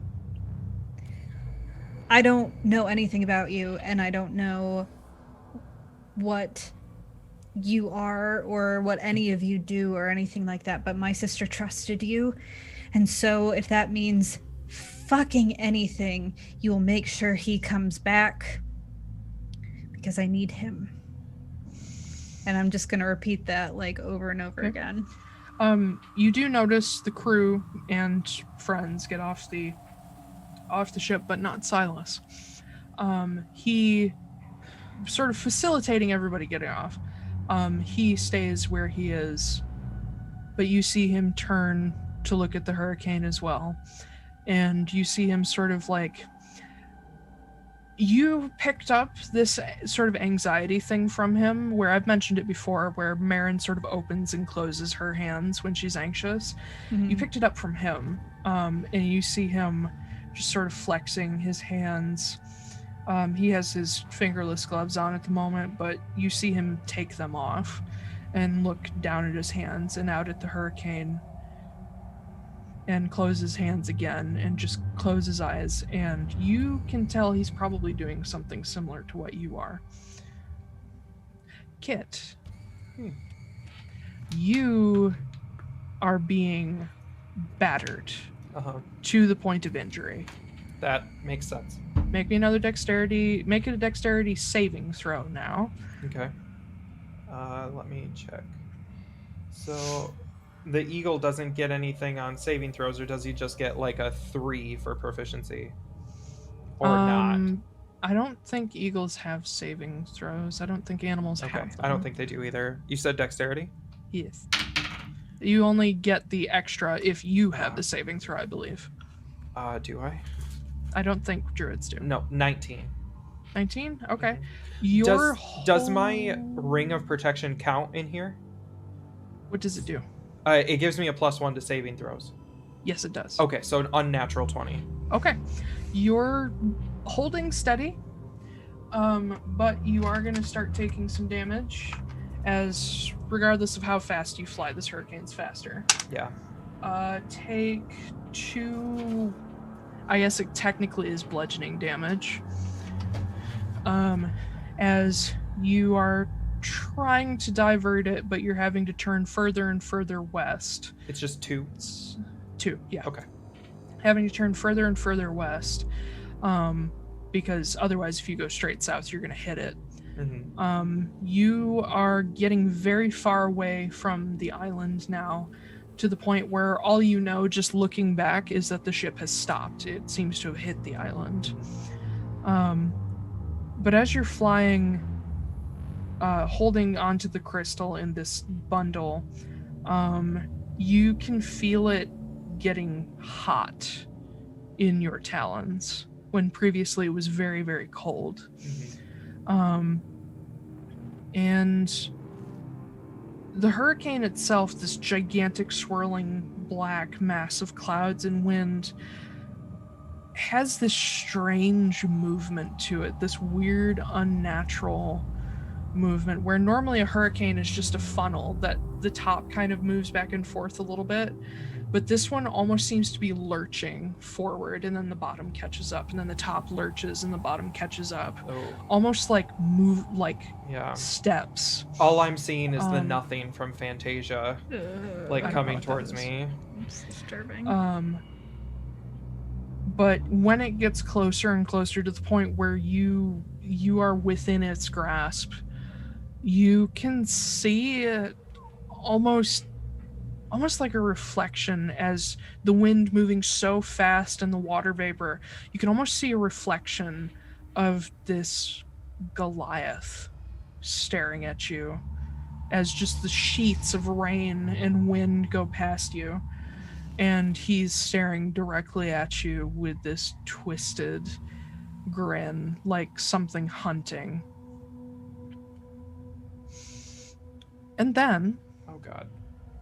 Something hits you. Something solid and blunt and extremely painful just shoots up from underneath you and strikes you in the chest. From underneath? From underneath. Oh, God. That's going to be 20 bludgeoning damage. Oh, I am still an eagle. You are? Barely. Okay. Damn. In the chaos, make a perception check, which I believe eagles are particularly good at. Natural 20. Natural 20? Okay. For 24. Okay. It appeared, as far as you can tell as it falls away from you, it appeared to be some kind of stone, like a palm-sized stone. And you see another shoot up at you. So this time I'm actually going to roll to hit you. Okay. That's going to be an 18. Yeah, that hits, definitely. And that's going to be another 16 damage. Oh my God, my 16. So, 12 is going to carry over, so that brings me down to 69. So you're Kit. I am now Kit, and I am plummeting. You are. Just sort of shooting off into the distance, no longer able to fly, just falling. You begin just plummeting toward the ocean, and at this height, it's going to be like hitting concrete. Mm-hmm. And this figure that you saw reflected in the rain and just the sheets of wind, you see the grin go away and just the brows come down, just angry. And when you hit the water... Oh, wait, I'm not going to hit the water. You're not going to hit the water? No, I was wondering if I saw anything that was throwing the stones at me. With your perception check, you see a woman standing on the water. A very familiar woman. How familiar? What familiar are we talking The about? petrified woman. Ah! But in full flesh and color. She has pale, dark fawn skin. Oh my God, I'm gonna do it again. Like grayish. Oh no. Fawn skin, long black hair. Her eyes are this mix of, they would be a mix of like a, they would be red and blue right now. Yeah, so they're like a spiral of red and blue. And she has another stone floating above her hand, not actually touching her. But as she sees you fall, what do you do? I'm gonna let myself plummet for a while. Okay. Am I plummeting like straight towards her? No, you're kind of going at a trajectory because of the force of the wind. Gotcha. So You're is going, she like, in front of me or behind me as I'm falling? You're like going over her head. Gotcha. I'm gonna go over her head. Mm-hmm. I am going to bonus action Misty Step, and I'm gonna teleport 30 feet forward. Okay. Which I believe is... Which will stop your downward motion. Yeah. So I believe that's fourth level? Second level? Second level. Misty Step is a low level spell, yeah. Yeah, second level. So I teleport 30 feet forward, and then I'm immediately going to wild shape into another eagle and like double dash. Okay, make me a dexterity saving throw. You are like close to the eye of the hurricane right now. Oh, am I? Yeah. Oh, it's catching up. Yeah. Dexterity as an eagle? Yeah. Okay. 17. That is not enough. The moment you have wings, you just get ripped in the direction of the wind. But you see the woman reach out toward you, and you are suddenly forced back out of your wild shape. Oh. And you hit the water, but you don't go beneath the surface. Oh, she gave me water walk. Now that you're on the surface of the water, the wind is extremely strong, but it's not strong enough to the point where it's like carrying you away. Humans can stand up to quite a fucking lot of wind, but you have to kind of stay low or be pulled away. And she comes striding along the water toward you. I say, as I see her coming towards me, I unwrap the staff and I grab it with my bare hand again. Make a wisdom saving throw. Okay. That's not enough. It's going to be unnatural 20. It is stuck. Unnatural 21. What are you going to do? I am going to... P.S. When you do that, you can't hear her because the wind is too loud, but she reaches out a hand. She says, no. Like, calmly. Like, worried, almost. Worried? Yes. Concerned. I don't think she's trying to kill you. What do you want? I know who you are. You can't hear anything. The wind is too loud. Oh, I thought you just said I could hear her. No, I made the sound, but you can't hear it. You can just see her expression. The wind is too loud to hear anything. No.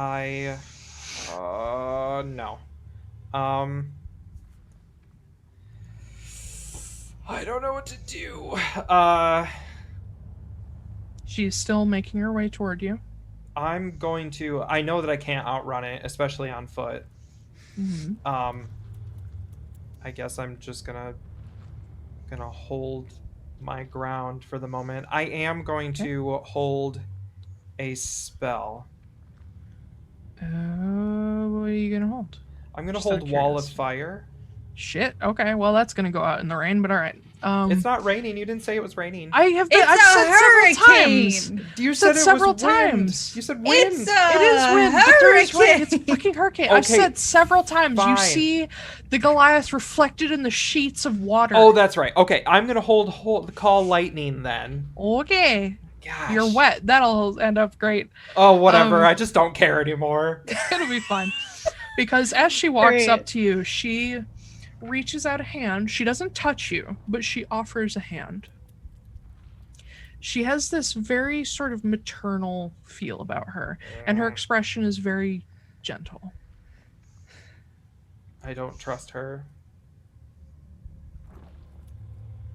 I can't hear her, though, even if I try to speak to her. No, you can't hear anything. Fuck. What have I got to lose at this point? Your life. I take her hand. Take her hand, and suddenly you are shunted through a portal, and you drop to the ground. Hold on, I need to actually roll a thing for this real quick. You drop to the ground in grass. Strong wind still around you, but not as strong. Looking at where grass begins to give way to sand, you're still holding her hand. And you look up and there's the fucking ship right in front of you. Oh my god. And the hurricane in the distance just continues west. You're so fucking lucky. You're so goddamn lucky. Who are you? She smiles and disappears. Did she look anything like Dhunnost or not at all? Not in the slightest. Did she look like the statue? No, actually, she would look a little bit like Dhunnost. Did she look like the statue at the bottom of the ocean? Precisely like the statue, but taller. Why did and Sanka... less angry. Why did Sanka just save me? It's not Sanka. It's Senna.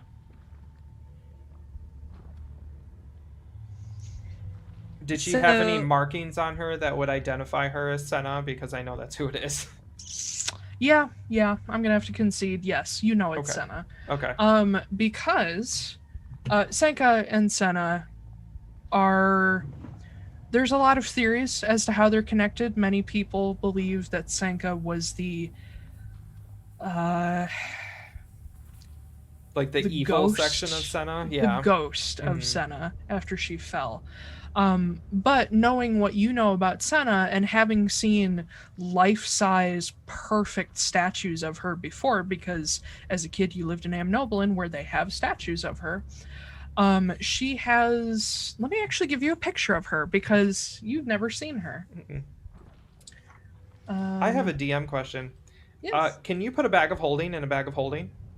No. No. Okay. It All right. will break one of them. I tried. Pocket in a pocket. I'm going to put a bunch of bags of holding in my bag of holding, so it's just like a super bag of holding. Just whoop, whoop, whoop. Bag of holdings all the way down.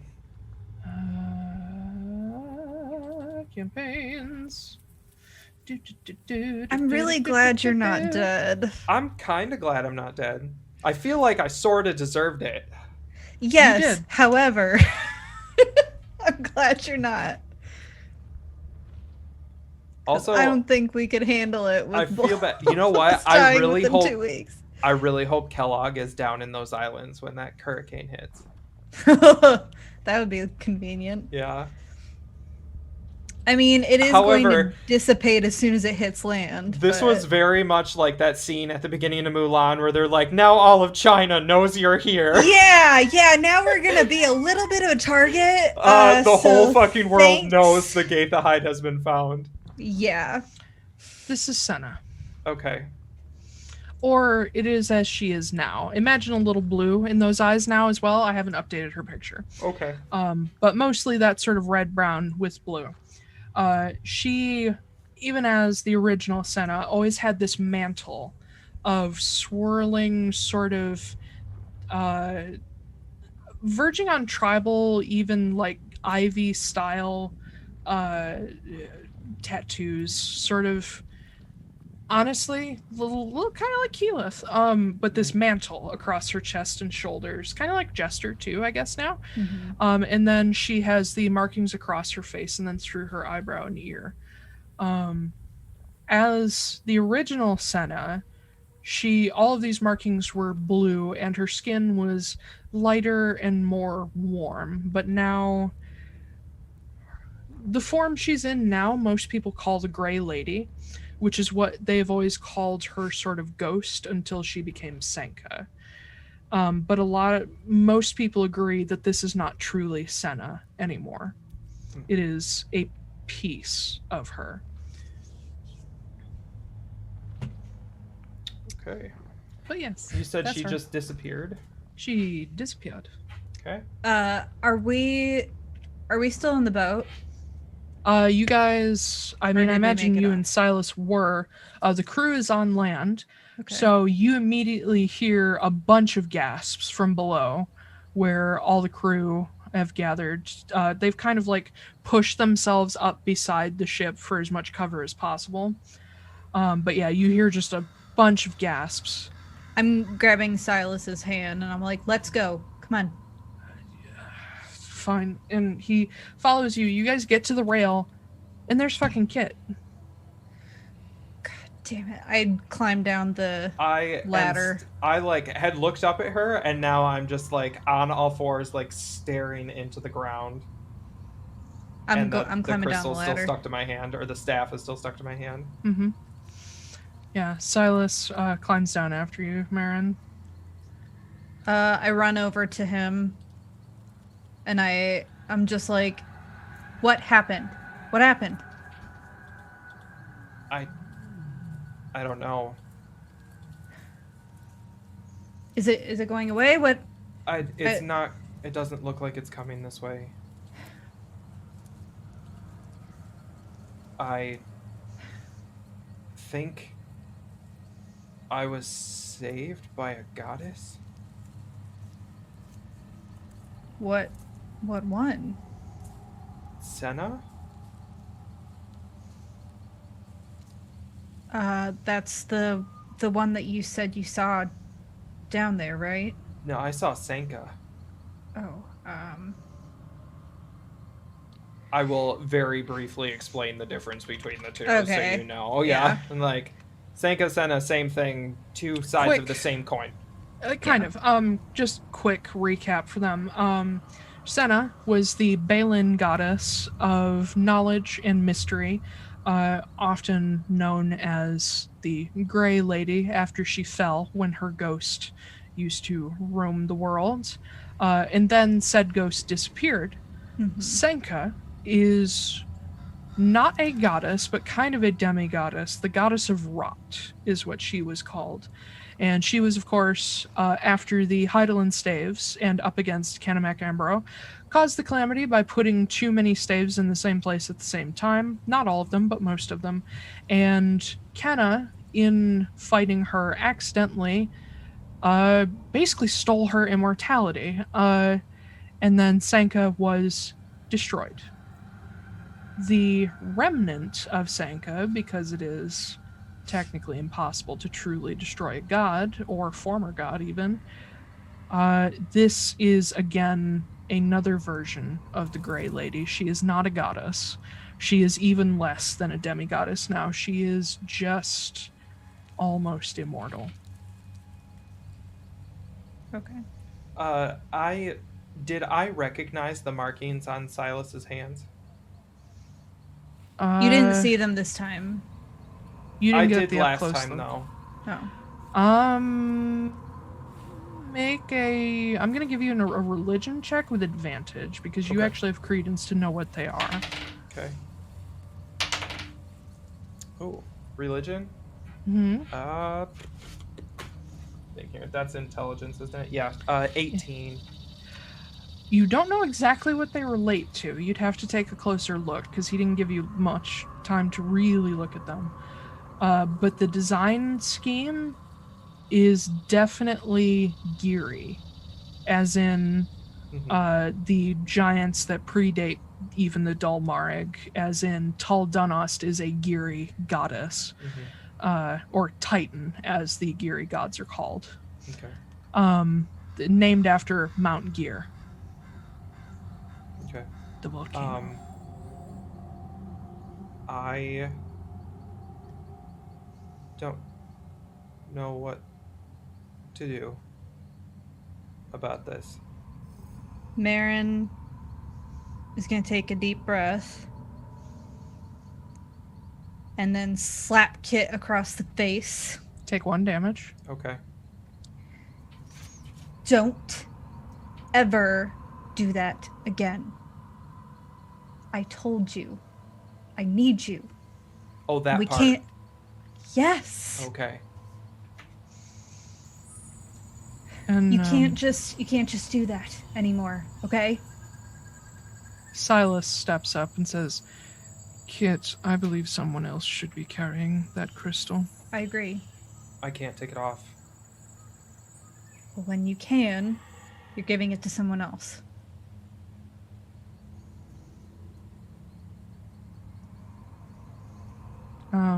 And one of the, probably Bull, actually, comes up to you guys as the wind is continuing to die down. He says, Kit? Yeah? Who? I mean, I heard you say who that was, but, why? Why? Why, what? Why was she here? Oh, I don't know. Did you get a chance to ask her? She kind of just poofed out of nowhere. She's dangerous. You don't, if she comes back around, don't talk to her. Why is she dangerous? And he looks off into the distance, just sort of checking where the hurricane is. Says, we need to get to the caravan because we need to talk to Dee and Jace and anyone else who's there. because they've seen this happen before. What time of day is it? I'm just curious. It's getting close to dusk. Okay. A lot of people are about to be killed in their sleep. This is great.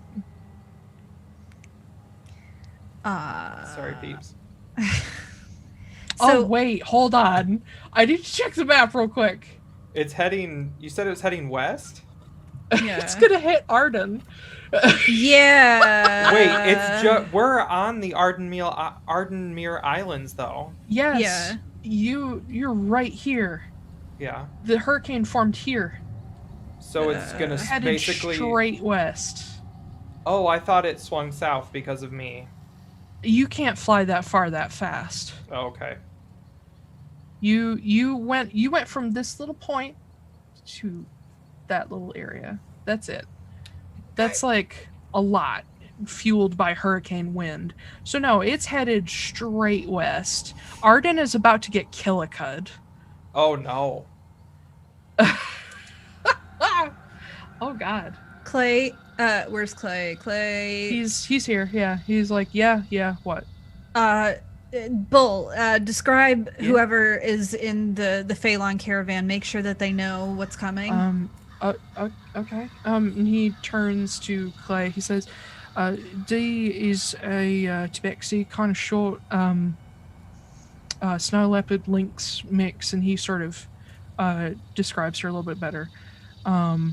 And Clay's like nodding, and he finally draws the symbol. He begins to draw the symbols, and then Bull is like, oh shit, she might be in humanity. Message Jace, and he describes her. And Clay's like, okay, and he redraws the sending spell and sends it off. And eventually he sort of nods and says, well, good news is they're not there yet. Okay. They're in the strait between two of the Ardenmere Isles, so they should be okay. Okay. And then he stops again. Okay, that was a different person. Said that they're still gonna go to Arden, but they're gonna slow down.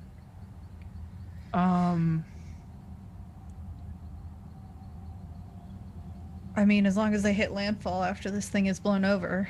Yeah, and he looks off in the distance. The hurricane is moving at an insane rate of speed, so it's probably going to hit Arden sometime around 3 a.m., 4 a.m. maybe? When people are asleep. I hope Kellogg's there. He's probably long gone at this point. We took a big detour. Yeah.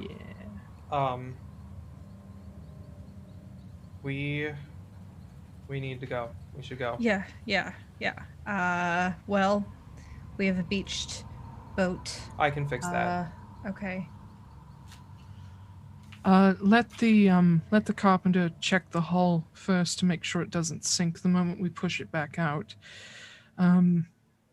Let's make camp here for just a while, just a bit. I think everybody needs some solid land and to calm down. I know we have places to be, but I don't want to go back out on the sea while that thing is still out there, even if it's ahead of us. Okay.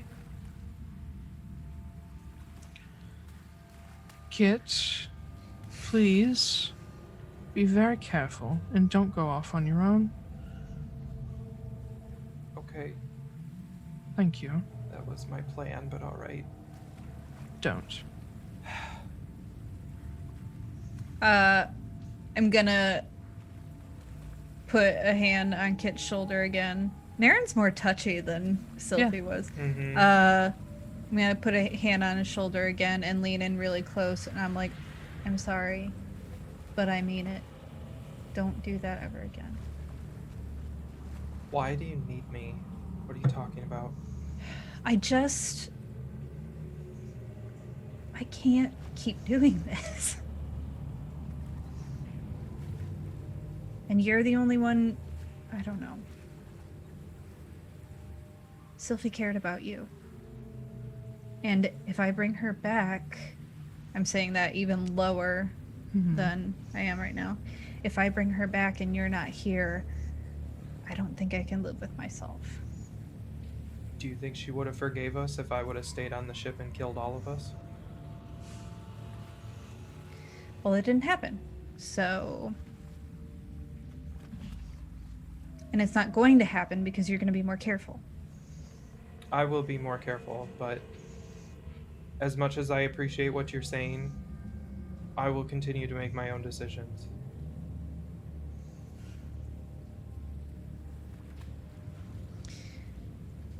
I don't know why I have to like you so much, but I do. And I turn around and walk away. Because he reminds you of you.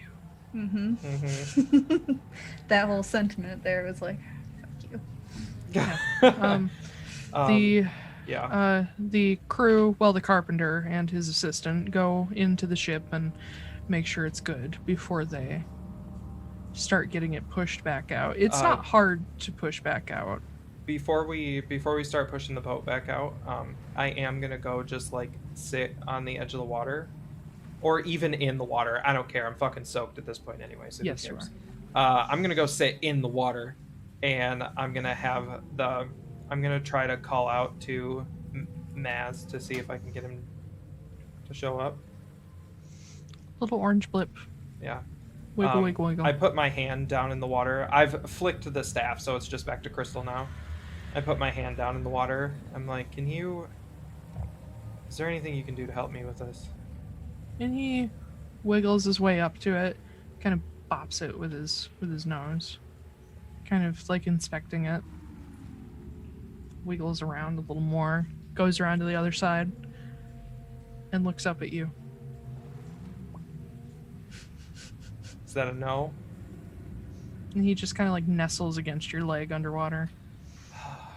You're real cute, but I can't understand what you're saying. Okay. Yeah. All right. I guess I'll just wait there until they get the boat ready, and then I will, if they need help getting out, I will cast Control Water. Yeah, it's not too bad, and the beach in this area is fairly steep, so with just the crew, they can kind of push it back far enough. Some poles as well. It's not a big ship. But they get it out just far enough where they can drop the anchors and get it settled for the night as the wind dies, and eventually as it gets to the point where you guys are all sitting around campfires and eating, the wind has just become a gentle breeze, though the western horizon is practically black and full of dead people. Yep. Or about to die people. Yeah. Yeah. It is moderately peaceful. Where's Silas? Usually near you. Okay. After we're done eating, I'm just gonna say, do you want to take a walk? Sure. And he gets up and walks with you. Okay.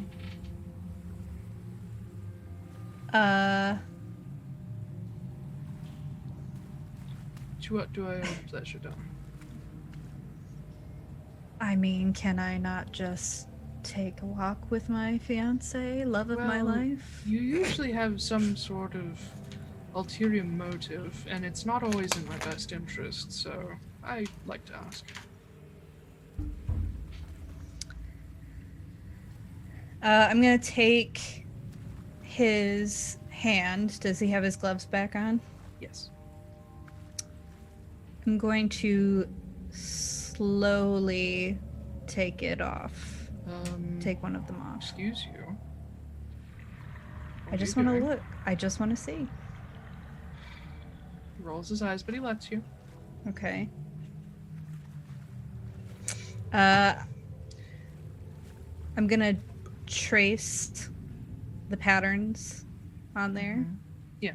You see a perfect black circle. It does not look like a tattoo. It's too clean to be a tattoo, and it's slightly raised, almost like a brand.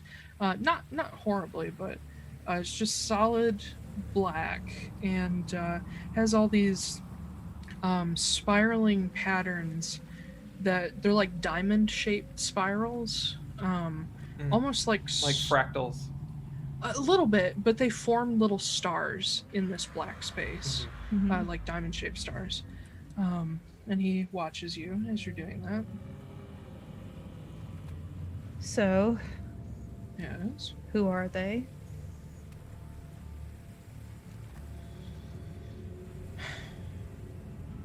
I suppose there's too much mystery and you want to put all the cards on the table? I mean, I think it's been long enough. I haven't asked a lot of questions up until now. I think this being the first time that I ask a question isn't totally out of left field. Well, it's not the first time, but it's the first time you've been insistent. You were talking to whoever it was on the boat, weren't you? Yes. And do you think it worked?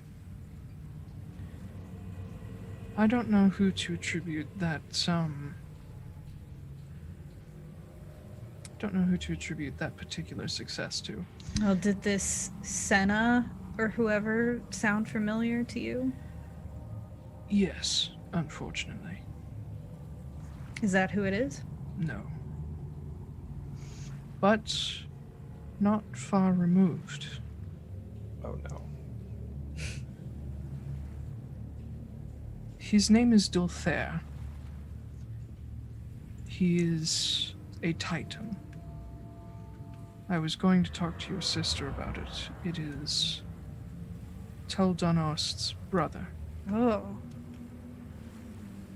He died a long, long time ago.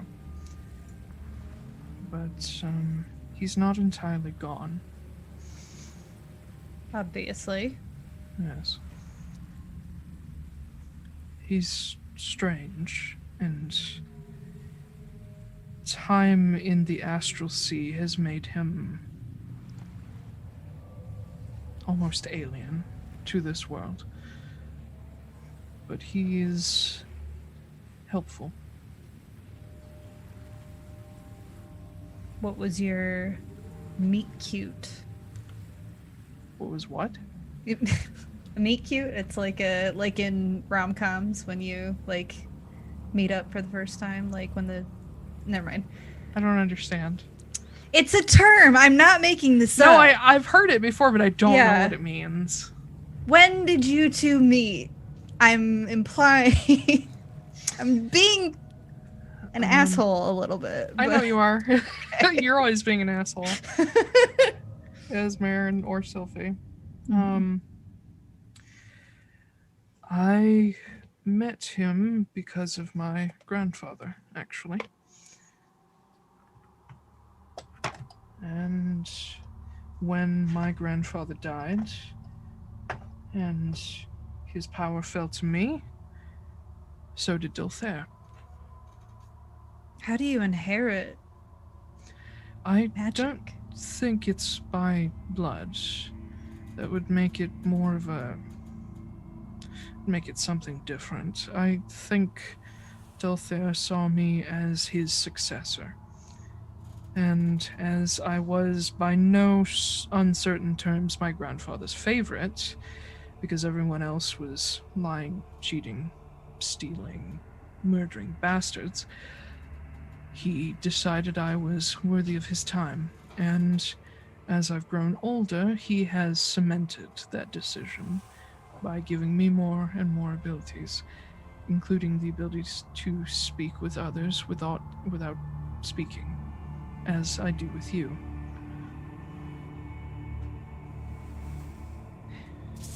As I said, it's strange, and I don't entirely understand it myself. But he is of great help. And when I came in contact with Sylfie, He was very happy because his sister was nearby. I'm gonna, clasp his hand shut. Why didn't you tell me?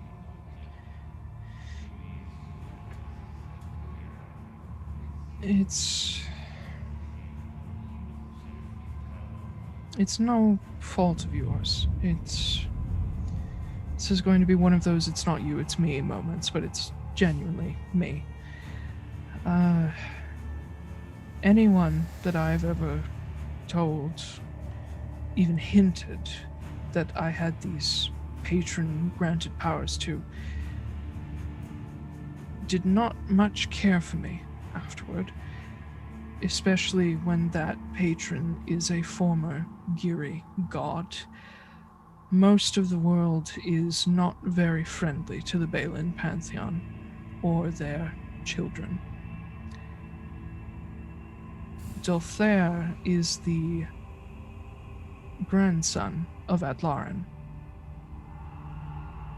as Dhunnost is her granddaughter, but outside of remote parts of Amnoblin, most people have moved on to gods like Taiylor, the Wild Mother. Many of them are very distrustful of the Balin gods. I mean, you know me, I don't Yes, hardly I do know know you. who... Alright, we don't have to have this conversation seriously if you don't want to, alright. Well, I thought it was getting a little too serious. I don't know anything about this, so... Neither do I. I'm not gonna look at you any differently. That's handy. I mean, unless there's something that I should be concerned about if you're I don't know. Well, I don't think there's anything of particular importance, though my connection to him is not faith, it's not devotion, it's business. That is how these powers work. I do things for him, he does things for me. What kind of things are you doing? Mostly what my grandfather started, which, now that I am most assuredly not king of Moor's Rest anymore, I imagine will be much more difficult. My grandfather's goal was to, after he realized who the Arbiters were really becoming, what he had started, his goal was to change them and perhaps reconnect with the Caskers and not go down this route of slavery. But he could never do it. My goal is to change or destroy the Arbiters.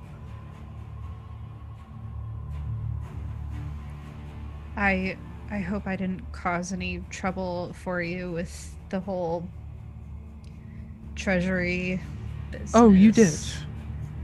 Yeah, cool. I feel a little more bad about that now. I mean, not entirely bad, but... No, I understand. Being that I allowed that to happen, and I refused to work with the woman who's essentially in control of my council, and I walked away with a ship full of very valuable slaves, I can say it was mostly me and not you, but I'm sure the treasury will ruffle a few feathers. Yeah. And the burned down Altera house. That thing was ugly as fuck anyway, so... I I know think it I was did nice Moor's Rest a favor. with that. Yes.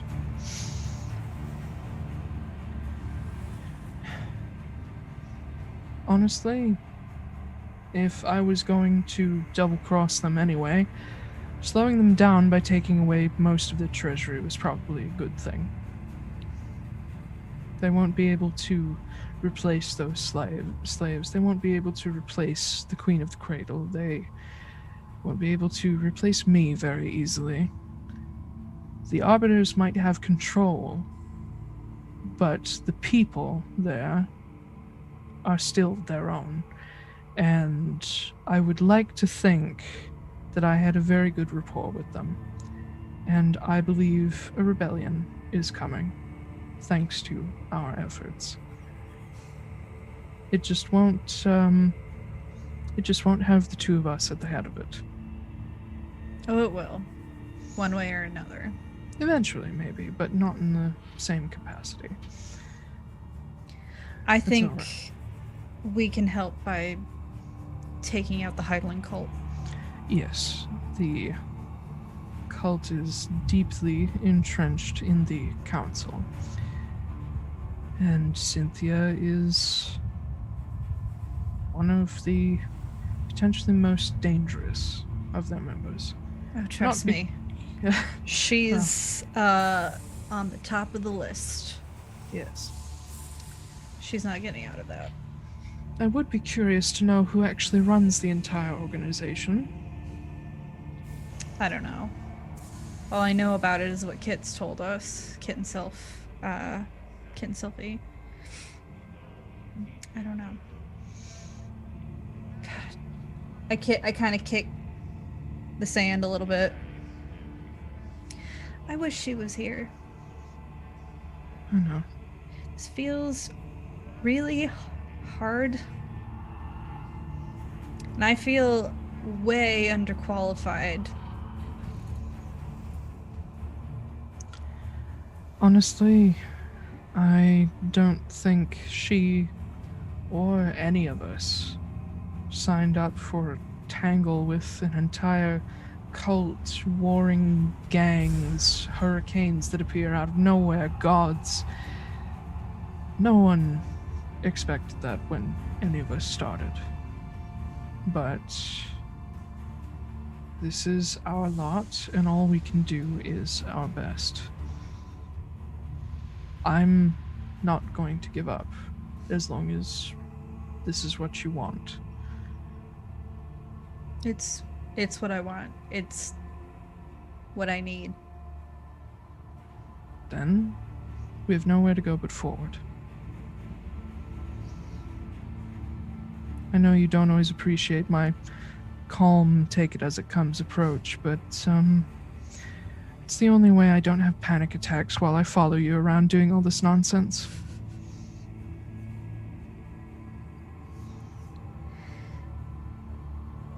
When we get to Arden, do you want to get married? I'm not joking. Let's do it. I mean, yes, but also that feels a little sudden. We almost died in a hurricane. True. We almost died getting eaten by a sea snake. We almost died getting blasted by a lich. If we don't do it now, then are we going to regret it at some point? I mean, as long as you're here, I married or not, that's all I want. Just think yes. about it. No, let's do it. Really? Yeah. We have the money. And even though we are bringing them bad news, I think your sister's family, this Phelan caravan, who, from what I've heard over time, are fantastic people, they could use a little bit of happiness. We'll help them get through, and maybe they'll be able to help us as well. And then before we go, we'll have a big celebration, and then the voyage to Irakel will be the honeymoon. perfect. I've always wanted to hang out in the desert. Well, it's going to be a long journey. Yeah.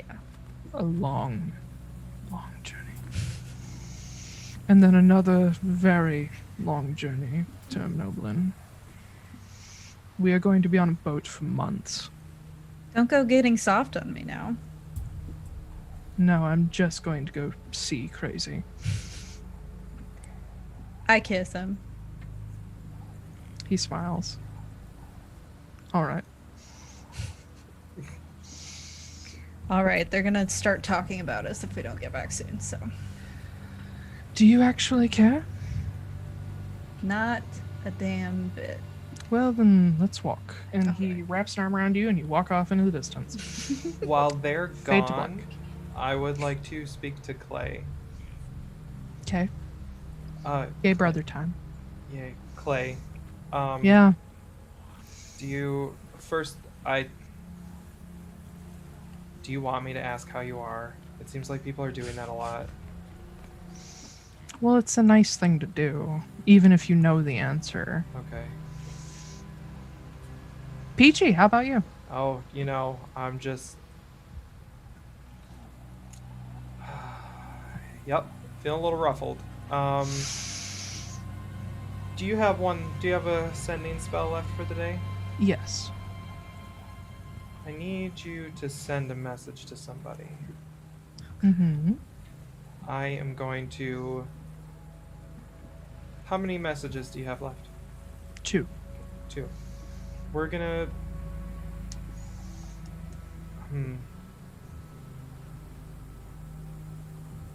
I want you to send one to Ren first All right.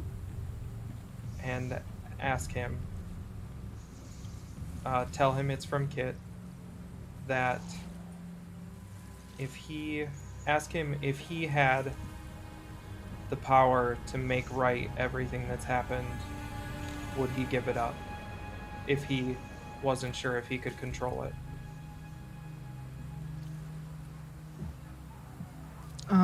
Don't read too much into it. I don't want your advice. Just tell me what he says. Yeah, but he's gonna ask me questions. That he doesn't get to ask any questions. Tell him we just need a straight answer, yes or no. Oh boy. He doesn't get to Okay. play Elder this time. He has to actually answer something. He can't just beat around the bush and pretend it's all hunky-dory, hippy-dippy bullshit. I'm excited to meet your brother. I imagine he acts like every Elder ever, where you're like, what should I do? And they're like, what Speak to should the you wind. do? They're very introspective. Yeah, Yes. it's like, What do you think you should Just- do? I don't know. I'm asking fucking you. answer. What should any of us do No. What should any of us do in this dirty dog in world? this fucked up bitch of a life? I'm glad we Old kept going. Elusier Elder saying, what should anyone do in this fucked up bitch kind of life? Yeah, just like all of the old wrinkly people, and he's like 15. But yeah, Clay's like, okay, and he draws a circle, puts in all the arcane runes, and you see his lips move as he's trying his best to make this succinct.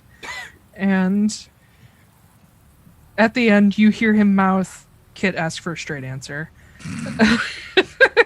And after a moment, all right. He said he does not understand what you're asking, but it sounds like you. And he said, what would Ren say? What would Ren say? Ren would would probably Ren say, if you had the power to fix everything, but you weren't sure you could control it, would you keep it? Ren would say no. With the potential to do more harm than good, you should find another way. And you cannot fix the past. God damn it, Ren. Straight answer with an explanation. Mm. And then he stops again. He says, "That's kind of rough, isn't it, man?" You can tell he's talking to Ren. He looks at you, says, "I'm quoting him, so don't punch me." No promises. Word for word, he said, "Mom and Dad are gone. Everyone is gone. Even if we go home, we can never have that back. Try to make better what we have now. Quit chasing ghosts." I won't punch What he you. said? I won't punch you. Okay, I'll just punch him. cool. Okay, I need you to send another message. This is the last Okay. one. I need you to send a message to Kenna McAmbro. What? Oh god. She's alive. No, I've talked to her. I've heard, but if she's not in the same like dimension, that's not gonna work. But I don't know if Well, she is. We can try. Okay. Because she's currently watching the caverns up north, or whatever the fuck they're called. The Monomarig, Yeah, that's it. the sacred meteor. Yeah, the sacred meteor That is Monomarig. central to kids people's faith Yeah, I recall all of and that. culture. I recall all of that. The He's not a Monomarig, cleric anymore. I'm not a which- cleric. I don't fucking care. from which the Monomar and the eventual Dhul'thair appeared. So I Yes. need you to send a message to Kenna McAmbro. Yeah. Don't be dissuaded by her. She's a fucking bitch. So You know she's like a god, and yeah, she I might know, be able and to I've hear talked you. to her already, and she's kind of a bitch. So she's also a brand new god, which means she's not really good at this yet. Anyway, I would like you to send her a message and tell her that I'm going to be in Arden in the next couple of days, and I have the Gaoitheheid. And if she wants to come get it, she can come get it.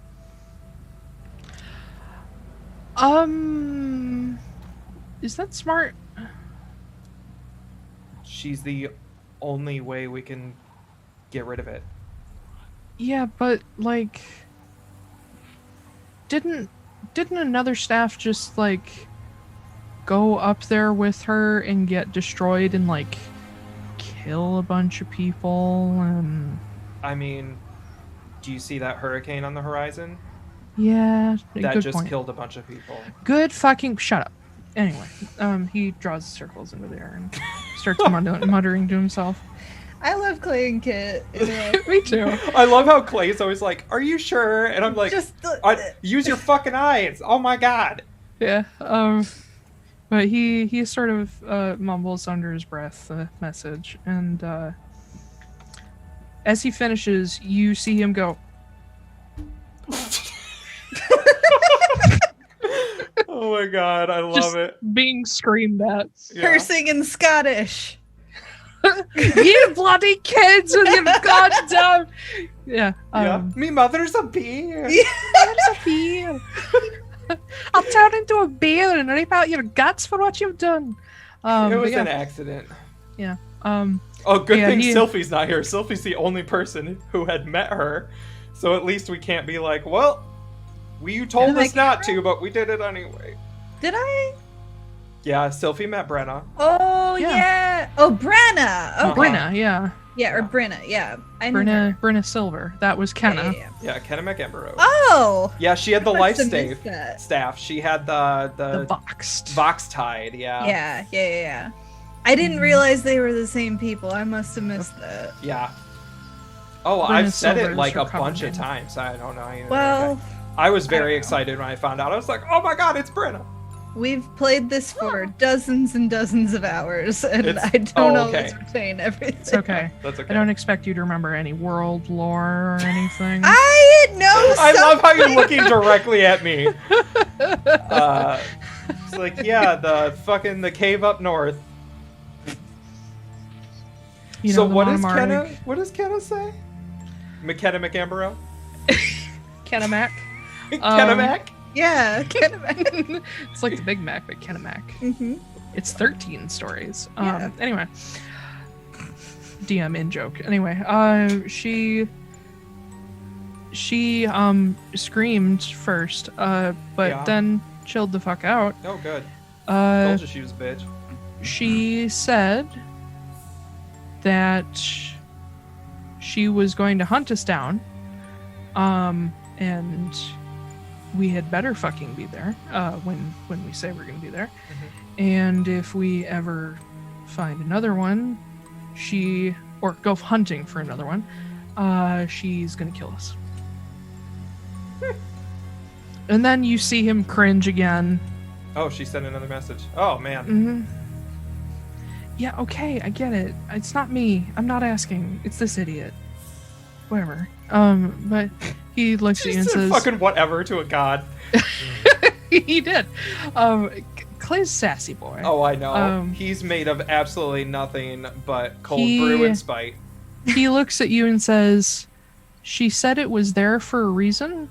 Oh. And because we moved it, we're now fucked. Did she say why? No. I can't message. Well, I can. Whatever, we're about to go to bed. And he spends a higher level spell slot. Why are we fucked? Why are we fucked? He just says it out loud. And cringe, he's like, oh. Shit, okay.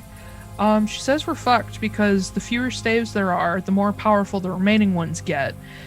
And the more this one, having been where it was protected from a bunch of shit that was trying to find it. But now that it's above the surface and away from the Calamity crater, which was protected, we're gonna die. To be fair, a I'm not level sending her 7 another cleric message. figured it out, so Well, fucking, she didn't expect a dude with, like, water powers to figure it out. a dude with water powers. Well, listen. There's not a whole lot of people that have the super strong backing of a primordial goddess. And because of the Divine Gate, the gods can't actually, well, except for Kenna, can't come here and actually get stuff themselves.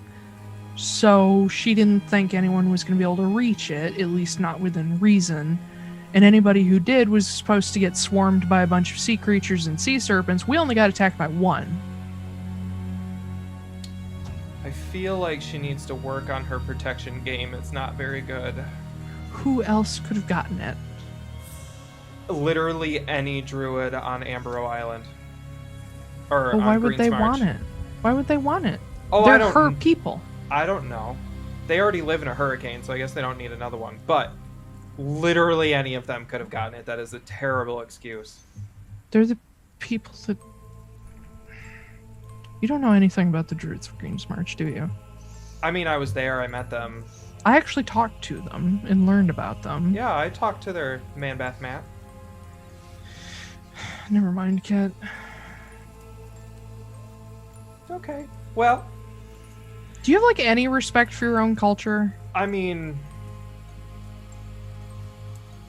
what good has it done me? Because, like, Druids are supposed to be, like, you know, the leaders of your culture. I mean, to be fair, this is brand new. I'm still figuring it out. No, I'm not talking about you. I'm talking about the Druids. I am the druids. You're not those Druids? Oh, well, that's true. I don't know anything about them. They're just a bunch of people with weird little dragons. I need to drink. That ocean's right there if you're thirsty. Honestly, if I want, I'm this close. If you see a clownfish while you're out there, tell him hi for me.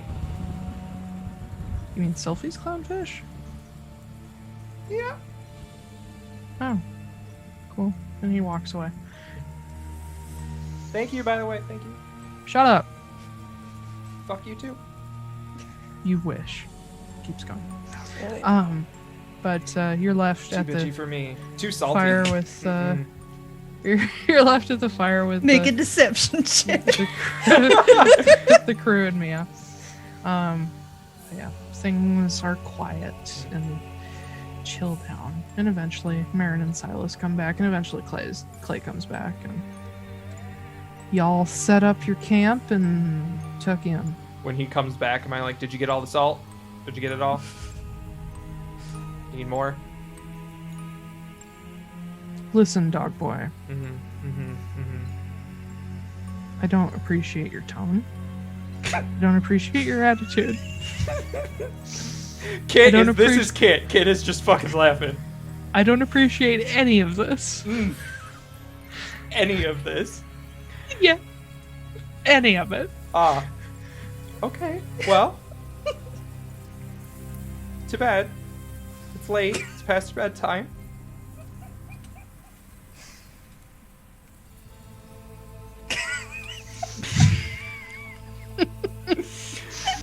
Podcast listeners, I'm glaring at him. Yeah.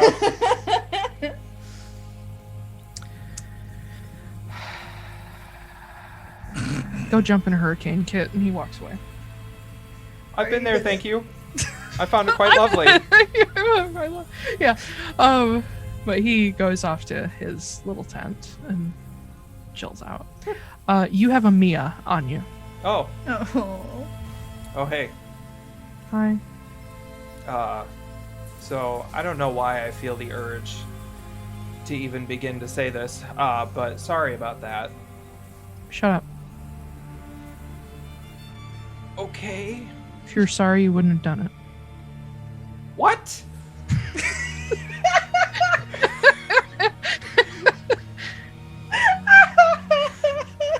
It was an accident. What? Yeah, but you did stupid things that made that accident happen. No. Mm-hmm. No, I made very intelligent, informed decisions that didn't go very well. Shut up. You're dumb, and don't do it again. Don't touch the... I know you're like to cuddle, but don't touch the staff by accident. It's still stuck to me.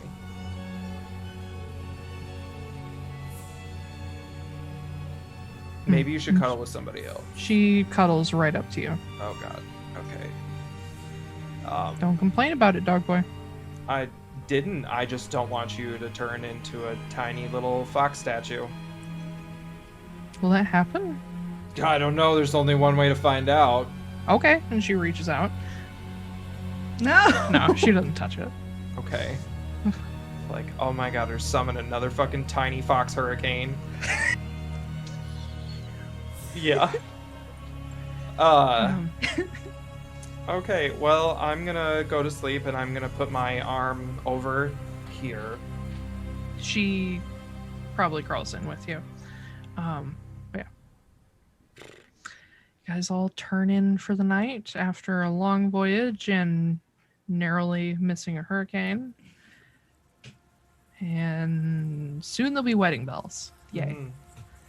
All right, that is a good spot to stop. Yay. We played for 5 hours. Woo. 6. We played for 6 hours. Yeah. Yes. That's definitely gonna have to be 2 episodes. Bonus. And if you add pre-stream, 6.5. Yeah, we've been here since like 4:15, so. I'm cool with it. Same. Yeah, no, that was great.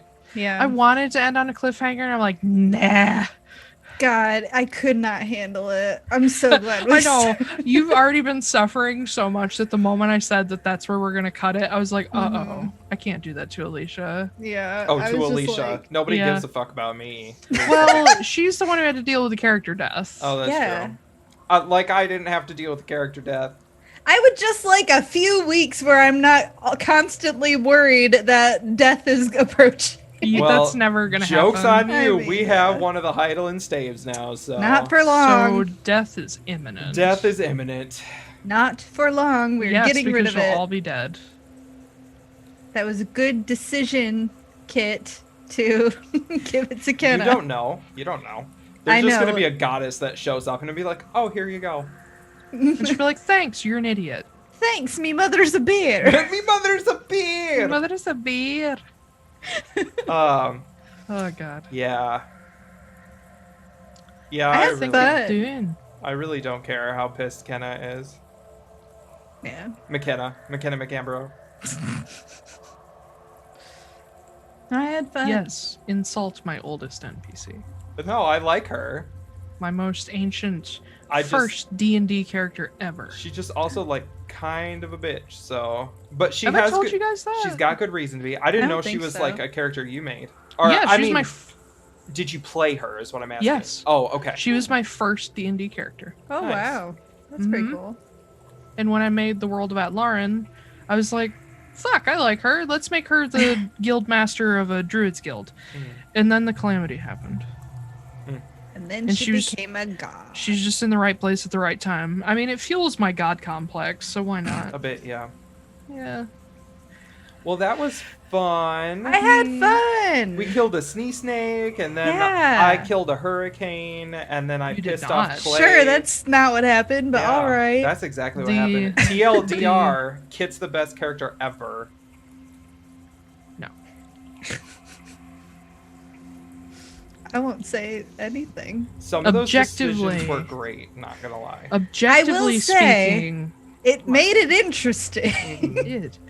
Objectively speaking about the World of Atlaran, the best character that has ever come to be has actually been Senka / Senna. Mm. Because she's the reason that most of this shit is even happening. I'ma change that. Well, considering what you're doing is only happening because of what she did, yeah.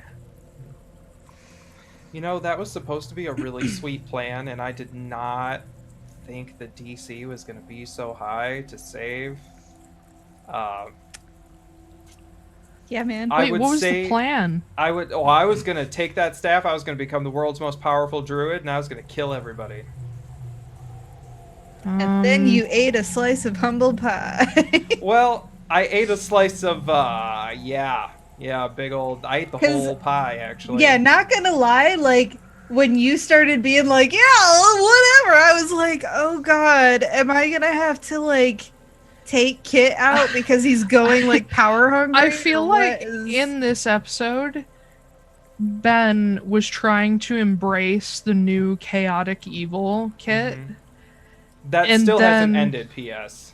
No, I know, but you realize the repercussions of Mhm. it very quickly. Yeah. Because chaotic evil, like, even I'm still hellbent on doing what I am going to do, but I just Mhm. realized that maybe the tool I chose was a bit too big for me. That's okay. I also don't think Kit's really chaotic evil or ever could be, Mhm. because if he was, he wouldn't give a fuck if the ship got yeah, destroyed. he'd be like, fuck Oh, you. that's true. Maybe You he could be chaotic neutral. maybe he tried to give chaotic evil a try, and he was like, Nope, Yeah. got people I care I about. think No. this is a good dip your toe in the water and Yeah. kind of like, I actually don't like that. So yeah, I- I'll change my alignment back. Well, I think as long as Kit gives a fuck about Ren, he can't be evil. Oh, that's true. Unless you do, like, horrible, evil things to save him. But I even mean- then, I would call that chaotic neutral. Yeah, that's kind of the Also, thing. well, also you giving the staff back to Kenna, like, I don't think that's you're doing it because you're like, this is the right thing to Yeah. do. This is these For shoes the are too big for world. me. Yeah, Can't. yeah, Kit has a heart. yeah. God. Ugh. Ah. But anyway, Well, I get to keep my new dice. That's good. Indeedo. Don't have to I burn was them. genuinely worried for a second there, but then I remembered what happens every time a new staff is discovered, and I was like, nah, he'll be fine. Oh, okay. Gotcha. I also was Senna- not Senna expecting. 2 is chaotic neutral. What were you Yes. saying? No, I was just saying, I was also not expecting for Silas to tell me so upfront who his patron was. Well, it's you. That's true. I know. Now I feel bad about keeping things from him. But I'm still going to do it. He still has secrets from you. I'm sure. Are you kidding me? I'm sure he does. But his So thing there you go. is- He can't be mad then. Well, no, his thing is that you just have to ask. Yeah. But if you don't know what question to ask, then it remains a secret. That's so shady. Yeah. I love it. Although he was very charming, I was like, oh, damn it. I actually kind of do like. Yes, darling. All right. Well, should we cut it there? Oh, I guess. Oh, I guess. I still want to play, but all right. Yes, thank you, It's late, though. everybody. I almost forgot we were streaming. Thank you, everybody, for joining us for the Atlaran Adventuring Company. This is going to be a 2-part episode on YouTube. Thank you for sticking with us if you did, and if you're watching this in 2 parts later, hey, hi.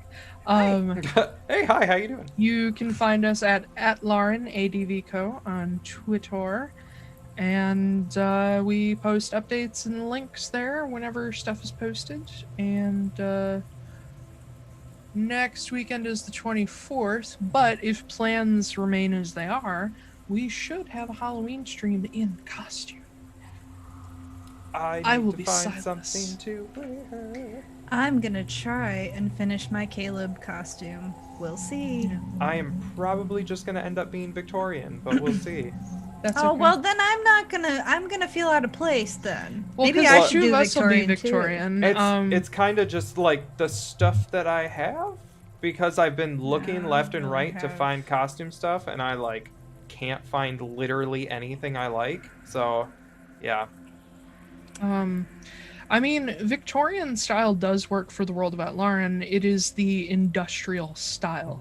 Yeah. So that's why Silas does a lot of like Edwardian Victorian style, because it's like the in fashion in Constanos, which is one of the most advanced cities in the entire world.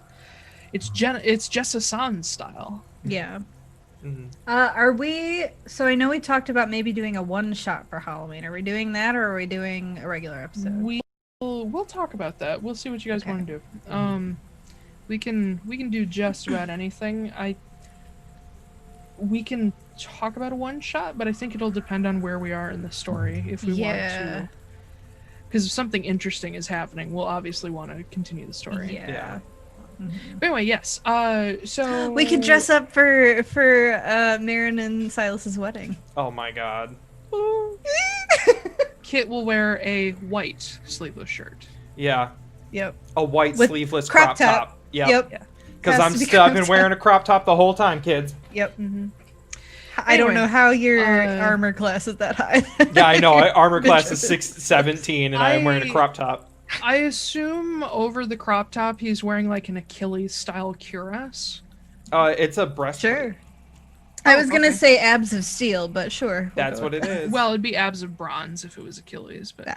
anyway, Alicia, tell us about yourself. Yeah. Oh, hi. You can find me at amkellywrites.com or on Twitter at amkellywrites. I write, as you could tell by all the usernames. Oh, you had good steam going. Keep going. Yeah. good I Steve. did, and I lost it. What are you writing? I'm writing a book about D&D. It's pretty cool. I am at a part that I hate right now, but whatever. It's fine. The existential dread only sets in when I think about it. Who's your favorite character in the story? Eddie. I really like Eddie? Eddie. Really? He's great. I Okay. really want to be his best friend. Well, he's like, I made No, him I because know I you was have like, a better connection to him than I do, but mine's Yeah. Adrian. well, yes, love Adrian is Adrian. also Yes, wonderful. Adrian is Shady such a gay. bitch. Every time I hear Shady more gay. about him, I try to make Clay more like him. Yay! That sounds like right, about right. But, Yeah, that's it yeah, for me. it's gonna be a story called Perception Check. Yeah. Yay. TM. Blake. All right. I am Blake R. Wolfe. That's BlakeRWolfe. You can find me at Wolfie. Blake R. Wolfe on Twitter or BlakeRWolfe.com. I just released a LGBT fiction book. LGBT? I'm sorry. Bisexual? The We P have been- stands for Pan. nope. Everything that I thought of Yeah, was I was bad. gonna say. So I just released an LGBTQ book, literature book called Jonathan's Letter. That came It's out really good. like 2 weeks ago. It Yeah, is it's so good. It's something. It's really Um, good, you guys. Heart-wrenching. Thank you Yeah. guys. Thank you. So 5 thanks.